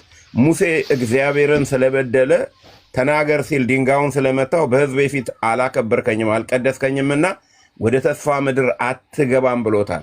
እንደውም በዚሁ በዘዳግም ላይ ምዕራፍ 3:4 ላይ እግዚአብሔር በእናንተ ምክንያት ተቆጣኝ፣ እንደውም ከእንግዲህ ወዲያ እንዲህ አይነት ጥያቄ እንዳትጠይቀኝ ብሎታል። እና ይህን ጥያቄ ያጠየቁት ከምድረ በዳ ከግብፅ የወጡት ሰዎች ናቸው። ምክንያቱም የተናገሩት ነገር መልካም ነው። አልጨረስኩም። አልጨረስኩም ግን እንትኑን ስለማውቀው ነው ፖይንቱን። የዛሬ 5 ዓመት ሜሴንጀር ላይ አውርተንበት በዚህ ጉዳይ ላይ እያሱ ነው ብለኛል እና እያሱ ነው ልትለኝ እንደሆነ መጀመሪያ ልንገራቸው። ተመልከቱ ያጀማ እያሱ ነው ሊል ነው። አሁን ሌሎቹ ኢየሱስ ነው ይላሉ፣ እሱ አሁን እያሱ ነው ሊል ነው። በል ቀጥላው። ኦኬ ምንድነው በደንብ ማየት ያለብን እንግዲህ አንተ መጽሐፉን ታነበዋለህ። እኔ አሁን ሌሎቹ 600 ሰዎች እርግጠኛ ነኝ ባይብልን ሁሉም የሚያነቡ አይመስለኝም። እና እሺ ቀጥላው። የጠየቁት ሰዎች እነማን ናቸው? እነዚህ ሰዎች ናቸው። ለምንድን ነው? እግዚአብሔር በሚያስፈራ ክብር ስለተገለጠ አሁን ሙሴ ሚዲዬተራቸው ነበረ፣ ይሄንን እሳት እንዳናይ። ስለዚህ ብለው ሲጠይቁ የጠየቁት ነገር መልካም ነው። እኔ አሁን ለምሳሌ ዛሬ እኔ ጠይቄ ከ2000 ዓመት በኋላ መልስ ቢሰጠኝ ምንድን ነው ጥቅሙ? ነው ለራሳቸው ነው የጠየቁት። እኔ የሚያነጋግረን ሚዲዬተር እንፈልጋለን። ምክንያቱም ዘዳግም መጀመሪያ ላይ ሲነግራቸው በቃ በእናንተ ምክንያት እግዚአብሔር ተቆጥቶኛል ወደዛ ተስፋ ምድር እንደማይገባ ሲነግራቸው ነው። አሁን እኛ በቃ ይህን እሳት ማየት አንፈልግም እንዴ? እነሱ እኮ አሁን ሞተዋል። እነሱ ወደዚህ እንደ ሙሴ ያለ ነብይ የተባለው ኢያሱ ነው እያልክ ነው ያለው? አዎ ኢያሱ ሚዲዬተር ኢያሱ እነሱ ናቸው የጠየቁት። አዎ እንዴ ለምሳሌ አልኩ እኮ ዛሬ እኔ ጥያቄ ጠይቄ ከ2000 ዓመት በኋላ ቢመለስልን ምንድን ነው ጥቅሙ? አሁን ኢትዮጵያኖች በጀነራሊ እንደው ብንጠይቅ አንድ ጥያቄ ለምንድን ነው ታዲያ ዮሐንስ ወንጌል ምዕራፍ 1 ቁጥር 19 ላይ አንተ ኢያሱ ከነበረ ለምንድን ነው እስራኤላውያኖች አንተ ነብዩ ነህ ብለው የጠየቁት? የመጥምቁ ዮሐንስን የሚመጣ ነብይ ካልነበረ ዘዳግም 18 ላይ ያለው ነብይ የሚጠብቁት ካልነበረ ኦልሬዲ ነብዩ ይመጣል የተባለው እንደ ሙሴ ያለ ነብይ ይመጣል የተባለው ኢያሱ ከነበረ ለምንድን ነው ይጠብቁ የነበሩት? እሱን ንገረኝ። እሱን በሌላ ቦታ የተጻፈውንም አስተውለት ነው እንትን እንደዚህ ልክላችኋለሁ ብሎ በሚኪያስ ላይ ነው ምናምን የተጻፈ አለ። ያንንም አድርገው ነው አንድ ላይ ጀነራል የጠየቁት። እሱ እስቲ በመረጃ አድርግልኝ እንዲያገራልኝ። አይ እሱን አሁን እስክፈልግ ጊዜ እንዳይወስድ ይችን ብቻ እንያት እስኪ። በአንተ መካከል ቆይ እግዚአብሔር ከአንተ መካከል ማለት ቆይ ለምሳሌ በደንብ አስተውሉ። ጥያቄ ጠየቁት ለራሳቸው ነው እኮ እኔ ከአንተ መካከል የሚለው ካለ ከእስራኤል ውስጥ ነው የሚሆነው። ስለዚህ ምንድነው መሰለ ጥያቄው አልቋል። እኔ ከአረቦቹም ነብይ ይመጣል ብዬ አላምንም። እሱ ከአንተ መካከል የሚለው ጥቅስ ካለ በቃ እንስማማ፣ ከአንተ ጋር እስማማለሁ ራሱ። አሁን ጥያቄ የሚነሳው ከአንተ መካከል የሚለው ጭማሪ ነው ወይስ አይደለም የሚለውን እንመርምር። እናንተ ከአንተ መካከል የምትለዋ ነገር አሞንግስ ዩ ከአንተ መካከል በቃ እንደዛ ነው የምናየው። ሙሴ ጫነበት ክብር ተላለፈበት ይላል። ዘሴም ሙሴ ሪፕሬዘንት አረገው። አክሊሉ እቺ ነገር አትሳታታ። ከአንተ መካከል የምትለዋል ረሱል ሰለላሁ ዐለይሂ ወሰለም ከመጡ በኋላ ማሶሬት በሚባል መጽሐፋቸው ላይ አይሁዶች የጨመሩበት ነገር ነው። በተረፈ የሙት ባህር ተከል ላይ የተገኘው ላይ የዕብራይስጥ ግሪክ ሰብትጀንት ላይ ከአንተ መካከል የሚል የለም። እስጢፋኖስ ለአይሁዳውያኖች ሲነግራቸው ዘዳግም 18-16 ላይ ያለውን ሲጠቅስላቸው ከአንተ መካከል የሚለውን አላስገባበትም። ሐዋርያት ሥራ 7:36 ላይ አውጣው፣ 35 እና 36 ላይ አውጣው አንድ ጊዜ። እሺ በጣም የሚገርም ነገር ሐዋርያት ሥራ ምዕራፍ 7 ቁጥር 35 እና 36 ላይ የ1954 አንብበው። ከአንተ መካከል ያለው የሚል ካለ እኔ አሁን ፊሽካ ያነፋ ሁለተኛ ዘዳግም 18-16 ለረሱል ሰለላሁ ዐለይሂ ወሰለም ነው ብዬ አልጠቀምም። ከአንተ መካከል የምትለው ካለች ተወራርጄ ነው የመጣሁት። ሹምና ፈራጅ እንደሆን ሾመኝ። ከ35 ጀምሬ ነው አደማነብል ሹምና ፈራጅ እንደሆን የሾመህ ማን ነው ብለው ካዱት። ይህን ሙሴን በቁጥቋጦ በታየው በመልአኩ እጅ እግዚአብሔር ሹምና ቤዛ አድርጎ ላከው። ይህ ሰው ግብፅ ምድር በኤርትራ ባህር በምድረ በዳ 40 ዓመት ድንቅና ምልክት እያደረገ አወጣቸው። ይህ ሰው እስራኤል ልጆች ከእግዚአብሔር ከወንድሞቻችሁ እንደኔ ያለ ነቢይ ያስነሳላቸዋል፣ እርሱን ስሙት ያላቸው ሙሴ ነበረ። ይህም በሲና ተራራ ከተናገረው ዝቹ ላይ ያዘው ሙሴ ለእስራኤል ልጆች አለ። ለሁሉም ነው፣ ለእስራኤል ልጆች ነው። ለእስራኤል ልጆች ምን አላቸው ይላል? ለእስራኤል ልጆች ምን አላቸው ይላል? እስራኤል እግዚአብሔር ከወንድሞቻችሁ እንደኔ ያለ ነቢይ ያስነሳላቸዋል፣ እርሱን ስሙት እሱን ስሙት። አዎ ከወንድሞቻችሁ ያላቸው ለማን ነው ያላቸው? ከወንድሞቻችሁ ያላቸው ለማን ነው? ለእስራኤላውያኖች አይደለም። በደንብ ጥቅስ ነው እንግዲህ እንደናንተ አተረጓጎም ነው። ጥቅሱን አንብብልኝ ነው። ጥቅሱን አንብብልኝ። ለማን ያላቸው ነው የሚለው? እግዚአብሔር ከወንድሞቻችሁ እንደኔ ያለ ነቢይ ያስነሳላቸው ለማን አላቸው? ለማን አላቸው ነው የሚለው እዛ ላይ።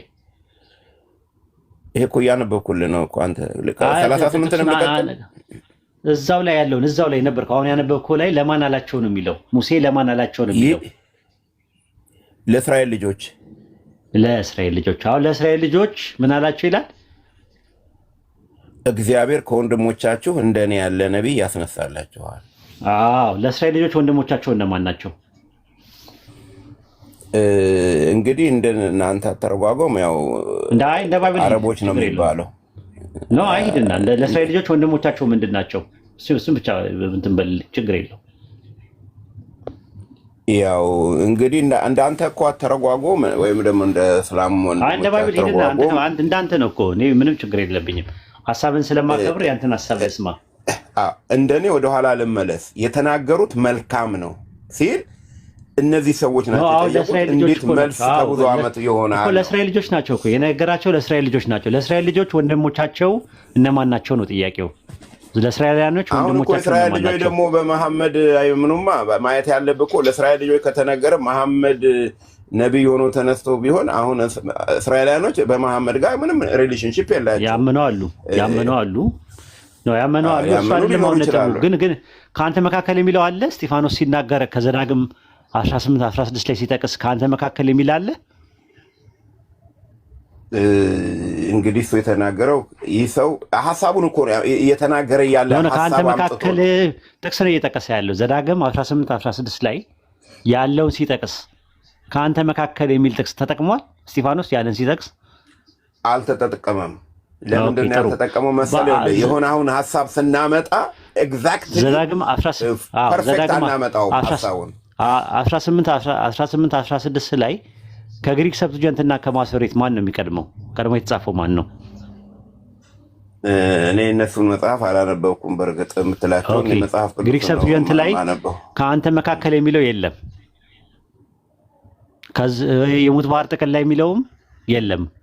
የሰማሪያ የሚባለውም እንደዛ የሰማሪያውያን የሚባሉ የእነሱም ቨርዥን ላይ የለም ራሱ ማለት ነው። ከአንተ መካከል የሚል ነገር ካለ ችግር ነው። አሁንም ብዙዎቻችሁ የተረዳችሁት ከአንተ መካከል የሚለውን ነገር ነው ያለው። የእኔም መጽሐፍ ሲተች አንድ ልጅ ብቻ ነው ይህን ጥያቄ ጠየቀኝ። እንደዛ ከሆነ ኢሜል አድርጉልኝ ብዬ መጽሐፌ ላይ ያስቀምጣለሁ ብዙ ጊዜ ማለት ነው። መጽሐፌ መግቢያው ላይ አስተያየት ካላችሁ፣ ሂስ ካላችሁ ወይም ክሪቲክ ካላችሁ እባካችሁ ላኩልኝ። ምክንያቱም እፈልገዋለሁ መጽሐፌ ላይ ያለውን ነገር ሰዎች አንብበው ተረድተው ትክክልም ካልሆነ ትክክል አይደለም የሚሉበት እርማት ሲሰጡ። አረም እንደምትመለከተው አረም ካለ ሌላው አያድግም። እርማት ያስፈልጋል አረም። ስለዚህ አረም ማለት ደካማ ጎን ነው። ያንን ደካማ ጎንን ሰዎች ካልነገሩ መጽሐፉ ላይ ያለውን ችግር ስተት ብሎ ጠይቆኝ በጣም ቆንጆ ጥያቄ ነው ጠየቀኝ። ይሄ ማለት ነው አሁን ያለው ነገር ማለት ነው። ስለዚህ በተመሳሳይ የምነግርህ ነገር ምንድነው ከአንተ መካከል የሚል ነገር ማሰሬት ላይ እንጂ ማሰሬት ደግሞ የተዘጋጀው በ780 ምናምን አካባቢ ነው፣ በ880 አካባቢ ላይ እና ኦልሞስት ከሁለት አንዱ ረሱል ሰለላሁ ዐለይሂ ወሰለም ካለፉ ከብዙ ዓመት በኋላ ነው እንጂ አይሁዶች ይጠብቁ ነበረ።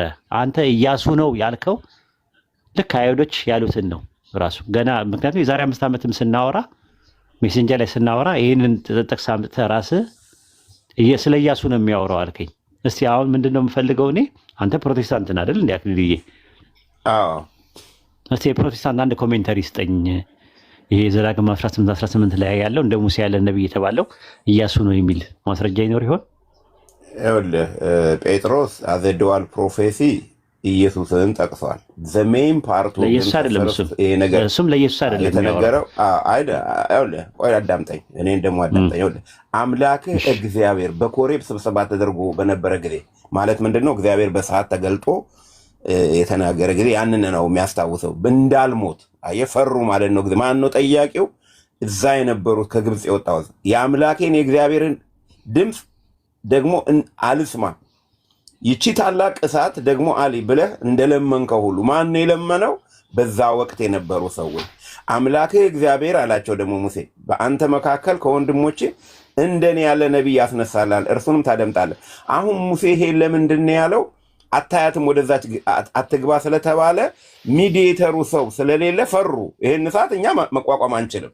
ስለዚህ ጥያቄ ጠየቁ። ስለዚህ ለጠየቁት ጥያቄ ለወቅቱ አሁን ለምሳሌ እኛ ኢትዮጵያኖች አንድ ነገር እንደነሱት አንድ ጥያቄ ብንጠይቅና ከ2000 ዓመት በኋላ ቢመለስ ምንድነው ጥቅሙ ነው? እኔ አሁን በእርግጥ ወንጌላዊ አማኞች ይህንን ነገር በጥልቀት እንዳላዩ ታውቃለሁ። ኢየሱስ ላይ ነው ሄደው የሚለጥፉት። ግን ፈርስት የተነገረው አዜ ፕሮፌሲ እንትን አዜ ዱዋል ፕሮፌሲ ጴጥሮስ ኢየሱስ ብሏል። ግን ኢያሱም እዚህ ጋር ይመለከተዋል ብዬ ነው። ለምን እጁን ጫነበትና የእሱ ጸጋ ተላለፈበት ወደዛ ይዟቸው የሚገባው ሰው ስለነበረ ከወንድሞቻችሁ መካከል እንደኔ ያለ ነበር። እሺ ደግሞ ሌላው የምታየው ምንድነው? ይገደል። በእስራኤል ሕግ ውስጥ ነው የመገደል ሕግ ያለው እንጂ አሁን መገደል አለው። ለምሳሌ ነቢዩ መሐመድ ነው ካለ ይገደላሉ። አንድ ሰው ካልተቀበለ ወይም የሱን መልእክት ካልተቀበለ እንደዛ እንኳን ካለን ይገደል ለእስራኤሎች የተሰጠ ነው። ለምንድን ነው? የእግዚአብሔርን ሙሉ ክብርና የማዳን ኃይሉን ስላዩ ከዛ አምፀው ቢወጡ ኃይለኛ ቅጣት ነበረባቸው። እኛ አሁን ዝም ብለን ነው የምንከተለው። ስለዚህ ነው ምሕረት የበዛልን። እነሱ ኃይሉን አይተውታል። ለዚህ ነው በዛን ጊዜ እግዚአብሔር ታላቅ ቁጣ የሚያመጣባቸው። ለምሳሌ አዳምና ሔዋንን ከገነት ያባረራቸው ከኛ የበለጠ ክብሩን ያው ነበረ። አሁን እነዚህ ሰዎች እሳቱን ነው ማየት የፈሩት። እንዳንሞት ሲሉ አይ ከእናንተ መካከል ያስነሳላቸው የተናገሩት መልካም ነው የሚል ቃል አለ። ደግሞ 17 እግዚአብሔር የተናገሩት ነገር መልካም ነው። ጥያቄያቸው መልካም ነው፣ መልስ አለው ማለት ነው እንጂ ለ2000 ዓመት መልስ ምንድነው ጥቅሙ ነው የኔ እይታ። እስቲ አንተ በግልህ ይኸው ነገሩን ሁለት ስህተት አለበት። አንደኛው ስህተት ምንድነው? ለምሳሌ ኦሪት ዘኍልቍ ምዕራፍ 24 ቁጥር 17 ላይ አየዋለሁ፣ አሁን ግን አይደለም፣ እመለከተዋለሁ፣ በቅርብ እመለከተዋለሁ፣ ከያዕቆብ ኮከብ ይወጣል ይላል። ስለማን ነው የሚያወራው? በቅርብ ከያዕቆብ ኮከብ ይወጣል ብሎ በለዓም ሲነግራቸው ለእስራኤሎች ስለማን ነው የሚያወራው? ይሄ ኢየሱስ ነው ዘኍልቍ። ስለዚህ ለምንድን ነው ታዲያ በቅርብ ከያዕቆብ ኮከብ ይወጣል ሲል ለእስራኤሎች ሲነግራቸው 2000 ዓመት እንዴት ሊቆዩ ቻሉ ብለህ መሞገት ይቻላል። እንዳንተ ሎጂካል ካለ አንድ ያዝልኝ። ያ ፊውቸሪቲ ነው፣ ፕሮፌሲ ነው። ይሄኛው የግል ጥያቄ ነው፣ ፕሮፌሲ ነው። አንዴ እሱ ነው። ሁለተኛ ነገር ደግሞ ኦሪት ዘዳግም ምዕራፍ 34 ቁጥር 10 ላይ አንተ ጋር ነው ስልክ እየገባብህ ነው መሰለኝ፣ ልጠብቅህ።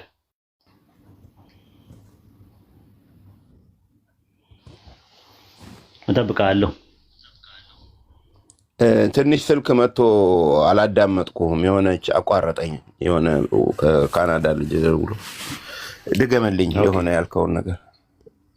አዎ የመጀመሪያው ያልኩ ምንድን ነው እዛው ላይ ነው መሆን ያለበት ለእናንተ ስለሚላቸው እዛው ጋር ነው ለእስራኤሎች እንጂ 2000 ዓመት ድረስ መቆየትም አይጠበቅበትም እያልክ ነበረ። ሁለተኛው ነገር ደግሞ እኔ ደግሞ ዘኍልቍ ምዕራፍ 24 ቁጥር 17 ላይ አወጣሁና ምንድን ነው ያደረኩ?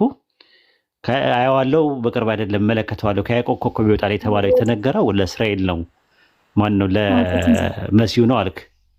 መሲሁ ግን ይቆያል። አይተው ከሆነ ወጣ። እሺ ኡስታዝ ወጥተዋል። እሺ እንጠብቀው።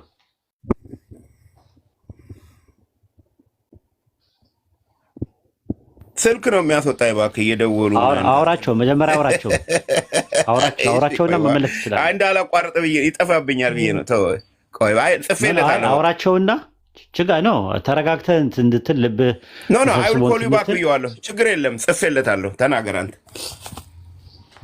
አዎ ዘዳግም ዘኍልቍ ምዕራፍ 24 ቁጥር 17 ላይ በቅርብ ከያዕቆብ የሚወጣ ኮከብ እንዳለ ተነግሯቸው ነበረ። ነገር ግን ወደ 1600 ዓመት ቆይቶ ነው ያ ኮከብ የወጣው። አንደኛ ነገር። ሁለተኛ ነገር ደግሞ ዘዳግም 34:10 ላይ እንደ ሙሴ ያለ ነቢይ ከዛ በኋላ ከሙሴ ሞት በኋላ በእስራኤል ውስጥ አልተነሳም ይላል አይልም? ስንት ላይ? ዘዳግም 34:10 ላይ። ኦኬ ዘዳግም። ኦኬ መልካም። እሺ ቀጥል። ስለዚህ ከእስራኤል ኢያሱ ከሆነ ኢያሱ ከሙሴ በኋላ የተነሳ ነው። እንደ ሙሴ ያለ ነቢይ ከዚያ በኋላ ከእስራኤል አልተነሳም ካለ ኢያሱ እንደ ሙሴ ያለ ነቢይ ከሆነ ከዚህ ጋር አንተ ከምትለው ነገር ጋር ይጋጫል። አሁን ጥያቄ የሚጠይቅ ምንድን ነው? እንደ ሙሴ ያለ ነቢይ የተባለው ኢያሱ ነው ብሎ ከፕሮቴስታንት ስኮላሮች መካከል የፈታለ ወይ? ከቸርች ፋዘርስ መካከልስ እንደ ሙሴ ያለ ነቢይ የተባለው ኢያሱ ነው ብሎ ያስተማሩ አሉ ወይ? ሁለቱም መልስልኝ። ኦኬ የለም፣ እንደሌላ ቃለው እኮ ምንድነው ለብ ነው ብዙ ጊዜ የምናነበው። አዎ እኛ ወንጌላውያኖች አብዛኛውን ጊዜ ወይ ፈረንጆች የተረጎሙትን እኔ ደግሞ በጥልቀት ለማየት እጣጣራለሁ በተቻለ መጠንና ያው እንዲሁ ለብ ስታነበው እንትን አይልም። አሁን የኢያሱ ምንድነው መሰለ ከእግዚአብሔር ጋር እንደ ጓደኛ አልተነጋገረም፣ ግን የተአምራት አገልግሎት ነው ያለው። አንድም ህግ አላመጣም። ሙሴን ያደነቀው ምንድነው? ሙሴ አፍ ለአፍ ከእግዚአብሔር ጋር ይነጋገር ነበር። ዳት ኢዝ ዘ ዲፈረንስ። ግን እጁን ጫነበትና ክብሩ ተላለፈ። ዘ ሴም ስፕሪት ነው። አሁን እኮ አሁን ለምሳሌ ኢያሱ እኔና ቤቴ እናመልካለን እናንተ የፈለጋችሁትን፣ ሙሴ ደግሞ ይሄን ህዝብ ከምትሰርዘው። ኢያሱ ነብይ ነበር እንዴ? ኢያሱና ካሌብ ነብይ ነበሩ እንደ መጽሐፍ? እስቲ ጥቅስ ነው ይሆን? የእግዚአብሔር መንፈስ ስላረፈበት እስማ ሰባሽ ሽማግሌዎች ላይ እኮ የእግዚአብሔር መንፈስ አርፎ ነበረ። በኤልያብም ላይ እና ታቦቱ እንዲሰሩ የእግዚአብሔር መንፈስ አርፎባቸው ነበር። የእግዚአብሔር መንፈስ ስላረፈባቸው ነብይ ነው የሚል ነገር የለም። ግን ኢያሱና ካሌብ ነብይ እንደነበሩ ጥቅስ ይኖር ይሆን? ያው የእግዚአብሔር መንፈስ ላያቸው ላይ አለ። አሁን ለምሳሌ በሙሴ ላይ የነበረው ክብር ለምሳሌ ኤልያስ እና ኤልሳን ስትመለከቱ ነብይ እንደነበሩ የሚያሳይ መጽሐፍ ቅዱስ ጥቅስ አለ ወይ ነው የጠየቁ። ካለ አለ በለኝ፣ ከሌለ ደግሞ የለም በለኝ። እሱ እንደፈለኩት እንግዲህ ያው የእሱ መንፈስ እስካለበት ድረስ በተለየ አይነት አጠቃቀም ተጠቀመበት እንጂ ኢያሱ ነብይ ነው ብዬ ነው የምለው። አይ ኢያሱ ነብይ ስለመሆኑ ጥቅስ ማስረጃ ይኖር ይሆን ነው? አሰምሽን ነው እንዲህ ስላለው ነው የሚል ነው። ኢያሱ ነብይ ነው የሚል ማስረጃ ይኖር ይሆን? የቢብሊካል ኤቪደንስ ከጄኔሲስ እስከ ሬቪሌሽን። እንደሱ ካልከኝ አብርሃምን ነብይ አይለውም፣ ግን አንድ ቦታ ግን ለእንትና ትንቢት አልተናገረም። ለንጉሱ ለእንትኑ ነብይ ግን ነብይ ነውና ሚስቱን መልስ ይለዋል። አይ እኮ ትንቢት አልተናገረም ነው ብሎታል። ግን አዎ ነው ትንቢት ስለተናገረ ስላልተናገረ አይደለም ጥያቄው። ነብይ ስለመሆኑ ማስረጃ አሁን ለምሳሌ ኦሪት ዘፍጥረት ምዕራፍ 20 ቁጥር 7 ላይ አብርሃምን አቢሜሌክም ብሎታል። አብርሃምን ስለ አብርሃም ሲናገር ምን አለ? እርሱ ነብይ ነውና ብሎ ነግሮናል። አሁን አንተ የምጠይቅ ጥያቄ ከኦሪት ዘፍጥረት እስከ ራዕየ ዮሐንስ ድረስ ባለው ጥቅስ ውስጥ ኢያሱ ነብይ ነው የሚል ጥቅስ ማስረጃ ይኖር ይሆን? እስቲ የለም፣ ጥቅስ የለም። ግን የዚህ ሰው መንፈስ ላው ላይ እጁን ሲጭንበት ተላለፈ። ስለዚህ ኤክሶጄሲስ ነው እያረክ ያለው። ኤክሶጄሲስ ነው ብለን እንቀበለው ወይስ ኤክሶጄሲስ ነው? ምን ፈትዮት ነው ወይስ ሰግዮት ነው? የትኛውን ነው? ቋንቋውን ይሄንን በእውነት አላውቀውም። ፈትዮት እና ሰግዮት ማለት ምንድነው? መጽሐፉ እንዲናገር ስትፈቅድለትና ከመጽሐፉ ፈልቀቀ ስታወጣ ፈትዮት ይባላል፣ ኤክሶጄሲስ ይባላል። ኤክሶጄሲስ ደግሞ ማለት ደግሞ መጽሐፉ የማይለውን ነገር መጽሐፍ ውስጥ እየከተቱ ማውራት ምን ይባላል? ኤክሶጄሲስ ይባላል። ወይም ደግሞ ፈትዮት ማለት ሳይሆን ሰግዮት መሰግሰግ ማለት ነው። ያ ምን ይባላል? ሆሞሌቲክስ ነው እየተጠቀምክ ያለው፣ ሄርሜኔቲክስ አይደለም እየተጠቀምክ ያለው። ሄርሜኔቲክስ እና ሆሞሌቲክስ ማለት ደግሞ በይዘትም ሆነ በአይነት በመንስኤም ሆነ በውጤት ሁለት የተለያዩ ለየቅል የሆኑ ነገሮች ናቸው። ስለዚህ አሁን ኢያሱ ስለመሆኑ ማስረጃ ከኦሪት ዘፍጥረት እስከ ራዕየ ዮሐንስ ድረስ አንድ። ሁለተኛ ነገር ደግሞ ከተገኘ ደግሞ ከአባቶች ትምህርት እነዚያም ቸርች ፋዘርስ ከሚባሉት፣ ካልሆነ ፕሮቴስታንት ስለሆን አሁን በዘመናዊ ሞደርን ስኮላሮች ካሉ በኮሜንታሪያቸው ላይ ዘዳግም 18 ላይ ያለው ነቢይ ኢያሱ ነው ብለው ያስቀመጡበት ማስረጃ፣ ካልሆነ ግን ዝም ብሎ ነው የጨበጣ እንትን ነው። ወደፊት አሁን ሰዎች ሲጠይቁኝ ኢያሱ ነው ብዬ የምልና ከየት አመጣው ሲባል አንድ አክሊሉ የሚባል ፓልቶክ ላይ ማቀው ነበረ። አሁን ደግሞ እዚህ ቲክቶክ ላይ መጥቷል፣ እሱ ነው የነገረኝ። እና ማስረጃ መሆን ይችላል። አዎ እንዴ ለምን እንዴ አክሊሉ የሚባለው እኮ ትልቅ ሰው ነው፣ አምነዋለሁ። ምናልባትም ነብይም ሊሆን ይችላል ራሱ። ስለዚህ ከዚህ በኋላ እንደዛ ነው መረጃ። እሺ አንድ ነገር ልንገርህ፣ ምንድነው መሰለ፣ አሁን ማንኛውም የእምነት ክፍል የሚወደውን በልቡ ያለውን ነገር፣ አሁን ለምሳሌ በኦርቶዶክሶች እምነት ማርያምን በጣም ስለሚያደንቋት ሁሉ ነገር አይተህ እንደሆነ ሲያነቡ ማርያም ላይ ይወድቃሉ። የእስልምናም ተከታዮች መሐመድን በጣም ስለሚወዱት የተጻፈው ሁሉ ናቹራሊ፣ ለምሳሌ አንድ ሰው ፍቅር ቢይዘው የሆነ ከአንድ ሴት ጋር የሆነ ብቻ ስለዚህ ነገር የሚጠቅስ ነገር ካለ ስለዛ የተናገረ ይመስለዋል። ይሄ ናቹራል ነው የሰው ባህሪ። ለምን ምንም አላለም እኮ አንተ ነው ያልከው። አንተ ባይሆን አንተ ኢያሱን ስለምትወደው ኢያሱን የልጅ ስም ኢያሱ ነው እንዴ? አንተን እንደዛ ያረከለው አሳቀኝ እኮ። ቆይ ልንገርህ፣ የልጅ ስም ኢያሱ ነው እንዴ? ወይስ የአባት ስም ወይ ስም ራሱ ኢያሱ ነው? ኢያሱ ብለህ ልትሞት ነው። እንትን ጠጭ ልጅ ነበረ እና ምን ጥቅስ ይነግረኛል መሰለህ? ምሳሌ ላይ ያለውና ጢሞቴዎስ ላይ ያለውን። አይገርምህም? ለምን መጠጥ ነፃ መሆን ስለማይፈልግ ያን ጥቅስ ነው የሚጠቅስልኝ። ይሄ የሰው ባህሪ ነው። የሆነ ብቻ ምክንያታዊ ለምንወደው ነገር ሁሉ ነገር ሊመስለን ይችላል ነው። መሐመድን ነቢዩ መሐመድን አላህ በቁርአን ስለሚያከብሩት ስለምን ረሱል ሰለምን እንድንወዳቸው እና እንድናከብራቸው የሚያደርገው አላህ ስለወደዳቸውና ስላከበራቸው ነው። የተለየ ኦንቶሎጂካሊ ሰው ናቸው እሳቸው። የተለየ ደረጃ አንሰጣቸውም። መልአክ አይደሉም፣ አምላክ አይደሉም። እሳቸው እንወዳቸዋለን፣ እናከብራቸዋለን። ይሄ ይታያል። ስጋና ደሜ እኔ የቆምኩበት ስጋና ደሜ ከስጋና ከደሜ ከአብራኬ ከወጡት ከልጆቼ ይበልጣሉ። እሳቸው በመውደድ ማለት ነው። ይሄ ዲን ነው። ለቀጣይ ዓለም የሚያስፈልገው ነገር ነው። ምነግርህ ነገር ማለት ነው። ቁርአንና ሐዲስ ላይ ስላለ ቁርአን ላይ አምላካችን አላህ ነግሮናል። በተውራትና በእንጂል ተነግሮ የሚገኝ ብሏል። ይሄንን ደግሞ እስኪ የገዛ ስኮላሮቻችሁ ዘዳግም 18 ላይ ያለው ነብይ ከመሲሁ በተለየ መልኩ አይሁዶች ይጠብቁ ነበር ብለው ተንትነው ነግረውናል። ዮሐንስ ወንጌል 1:19 ላይም ስንመለከተው እንደዛ ነው። እኛ ጥያቄያችን አሁን መጽሐፋችሁ ከእናንተ ነው። ማን ነው ጥያቄው? አሁን አንተ ኢያሱ ነው አልክ። ኢየሱስ እንዳልሆነ ማስረጃ መስጠት እችላለሁ። አይ ኢየሱስ ስለ ኢየሱስ አይደለም የሚያወራው አልክ። ስለማን ነው የሚያወራው ስንል ስለሚያወራው ስለ ኢያሱ ነው አልክ። አንተ ነህ እንደውም ኢያሱ የሚባለውን በጣም ናቹራሊ ሰው የሚወደውን ነገር ለሚወደው ነገር ያደርጋል የሚባለው ያንተ ነው። የኛ ነፍስያ አይደለም። ለምን? እሳቸው አረብ ናቸው፣ እኛ ኢትዮጵያውያን ነን። ልንወዳቸው እንድንዋደድ ያደረገን ነገር ምንድነው? አንድ ነገር ነው። ላኢላሃ ኢለላህ የሚለው ነገር ነው ትልቁ ነገር። እንደዛ ያደረገን በዓለም አቀፍ ደረጃ ማለት ነው። አሁን የሚነሳው ጥያቄ ምንድነው? ኢያሱን አንተ ስለምትወደው ናቹራሊ ለአንተ ነው የሚሰራው። ያብዬን ወደምዬ የሚባለው ይሄ ነው። ባይሆን አንዳንድ ጊዜ ስትጠነቀቅ ስታወራ ማለት ነው። እኔ ውስጠ ወይራ ንግግር ምንም አይገባኝም ራሱና መረጫጨት እንዳንጀምር ማለት ነው በዚህ በምሽት እና ለማንኛውም ቀጥል። አንተ ብሪሊየንት አይምሮ አለ፣ እርግጠኛ ነኝ። በግልህ ይሄን ርኤው ነው የምልህ። ያው ምንም ጫና አልፈጥርብህም። በግልህ ይሄው አንተ መጽሐፍ ቅዱስንም ታነባለህ ከሌሎቹ እርግጠኛ ነኝ። አሁን ከ600 ሰው መጽሐፍ ቅዱስ የሚያነበው ምናልባት 20 ሰው ቢገኝ ምናልባት ብዬ ነው የምጠረጥረው። ትጸልይልኛለህ አንተ እንትን ስለሆንክ አንተ አይምሮ በጣም ንቁ ነው። ግሪኩንም ታነባለህ።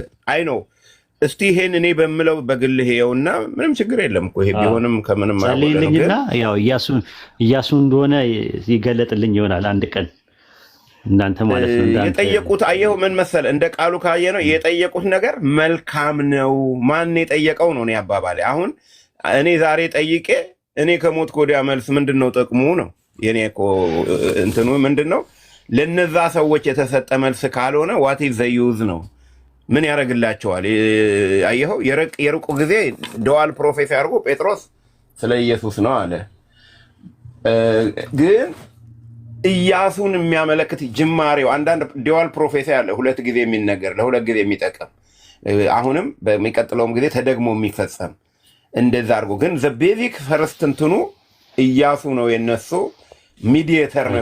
እሳቱን እኮ አኔ ነው ያሉት። አየው እሳት ከእንግዲህ ወደ እሳት አለ ወይ ነው አየው ማየት ያለብን። እግዚአብሔር ሲመጣ እንደዛ በሚያስፈራ ሰዓት አሁን ይገለጣል። መጸለይ ነው የሚጠበቅብህ። አሁን እሱን ተው። አሁን በቃ ማሳመን አልቻልክም። አንዳንድ ጊዜ ከአቅም በላይ ሲሆንብህ ወደ ጸሎት ነው የምትሄደው፣ ከአቅም በላይ ማለት ነው። ማስተርዬ ልጸልይልኝ ይሻላል ኢያሱ ስለመሆኑ እንዲገባኝ ማለት ነው እንጂ አንተ እርግጠኛ ነኝ በግል ረጋ ብለህ ብታየው ምናልባት እኔ ያልኩት ነገር መቼ አንተ ረጋ ብለህ በሩጫ እኮ ነው የምትሄደው። እኔ ተረጋግቼ ነው እያየሁት የነበረው። አንተ በሩጫ ሄድክ አልቻልክም። ስለዚህ ያለው አማራጭ ምንድነው? እንደዚህ አይነት ነገሮችን ጸሎት ነው የሚፈታው ራሱ ማለት ነው። እና ጸሎት ስለሆነ አንቺ በጓዳ ተቀምጠ ትንሽ ደቆስ ስታደርገኝ ሊገባኝ ይችላል። እንደዛ ነው ይበቃል። ጥያቄ ነበራት እሷን ላስተናግድን አሉታ ጓልመቀሌ ስልክ መጥቶባት ይሆናል። አስገባት ስልክ መጥቶባት ይሆናል።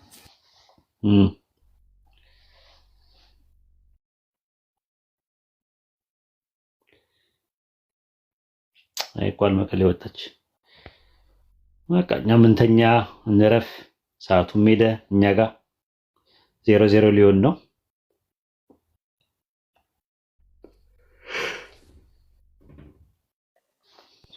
ኡስታዝ ጊዜ ካለ አሬ በቃል ማራበሻውን ብርድም አለ፣ በዛ ላይ ደግሞ ድካምም አለ። ሰላም አለይኩም ኡስታዝ። ወአለይኩም ሰላም ወራህመቱላሂ ወበረካቱ።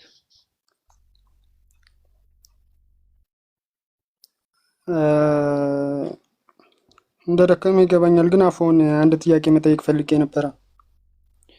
ሌላ ቀንና ኢንሻአላህ። እሺ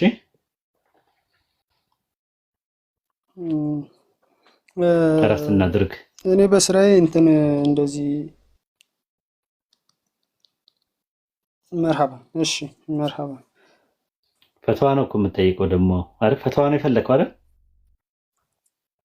ነበር እንደሱን ነበር የፈለኩት። እኔ ሙፍቲ አይደለሁም። ፈትዋ መስጠት የሚችሉት ሙፍቲዎች ብቻ ናቸው። ሙፍቲ ማለት ያው ፈትዋ የሚሰጠው አካል ሙፍቲ ይባላል። ፈትዋ ማለት ስለ ፈትዋ አንድ ጽሑፍ ጽፌያለሁ፣ እሱን አንብቡት። ሁሉም ፕሮፌሽናሊ የሚያስፈልገው ነገር አለ። ስለዚህ እኛ አቅማችን አይደለም ፈትዋ ለመስጠት፣ እውቀት ይፈልጋል። መራው ኡስታዝ ጀዛከላ ኸይረን አላህ ይቀበልህ። በቃ ሀቢቢ ሀያ ገስ ላይ ያላችሁ ወረዱ። በቃ በጣም ሰዓት ሄዷል። ኡስታዝ ደግሞ ውጭ ነው ያለው። ሰዓት ሄዷል። መርሐባ ደህና ደሩ። አሰላሙ አለይኩም ወራህመቱላሂ ወበረካቱ። መልካም ምሽት። ወአለይኩም ሰላም ወራህመቱላሂ ወበረካቱ። መልካም ምሽት ይሆንላችሁ። እኛም ደግሞ እንግዲህ ወደ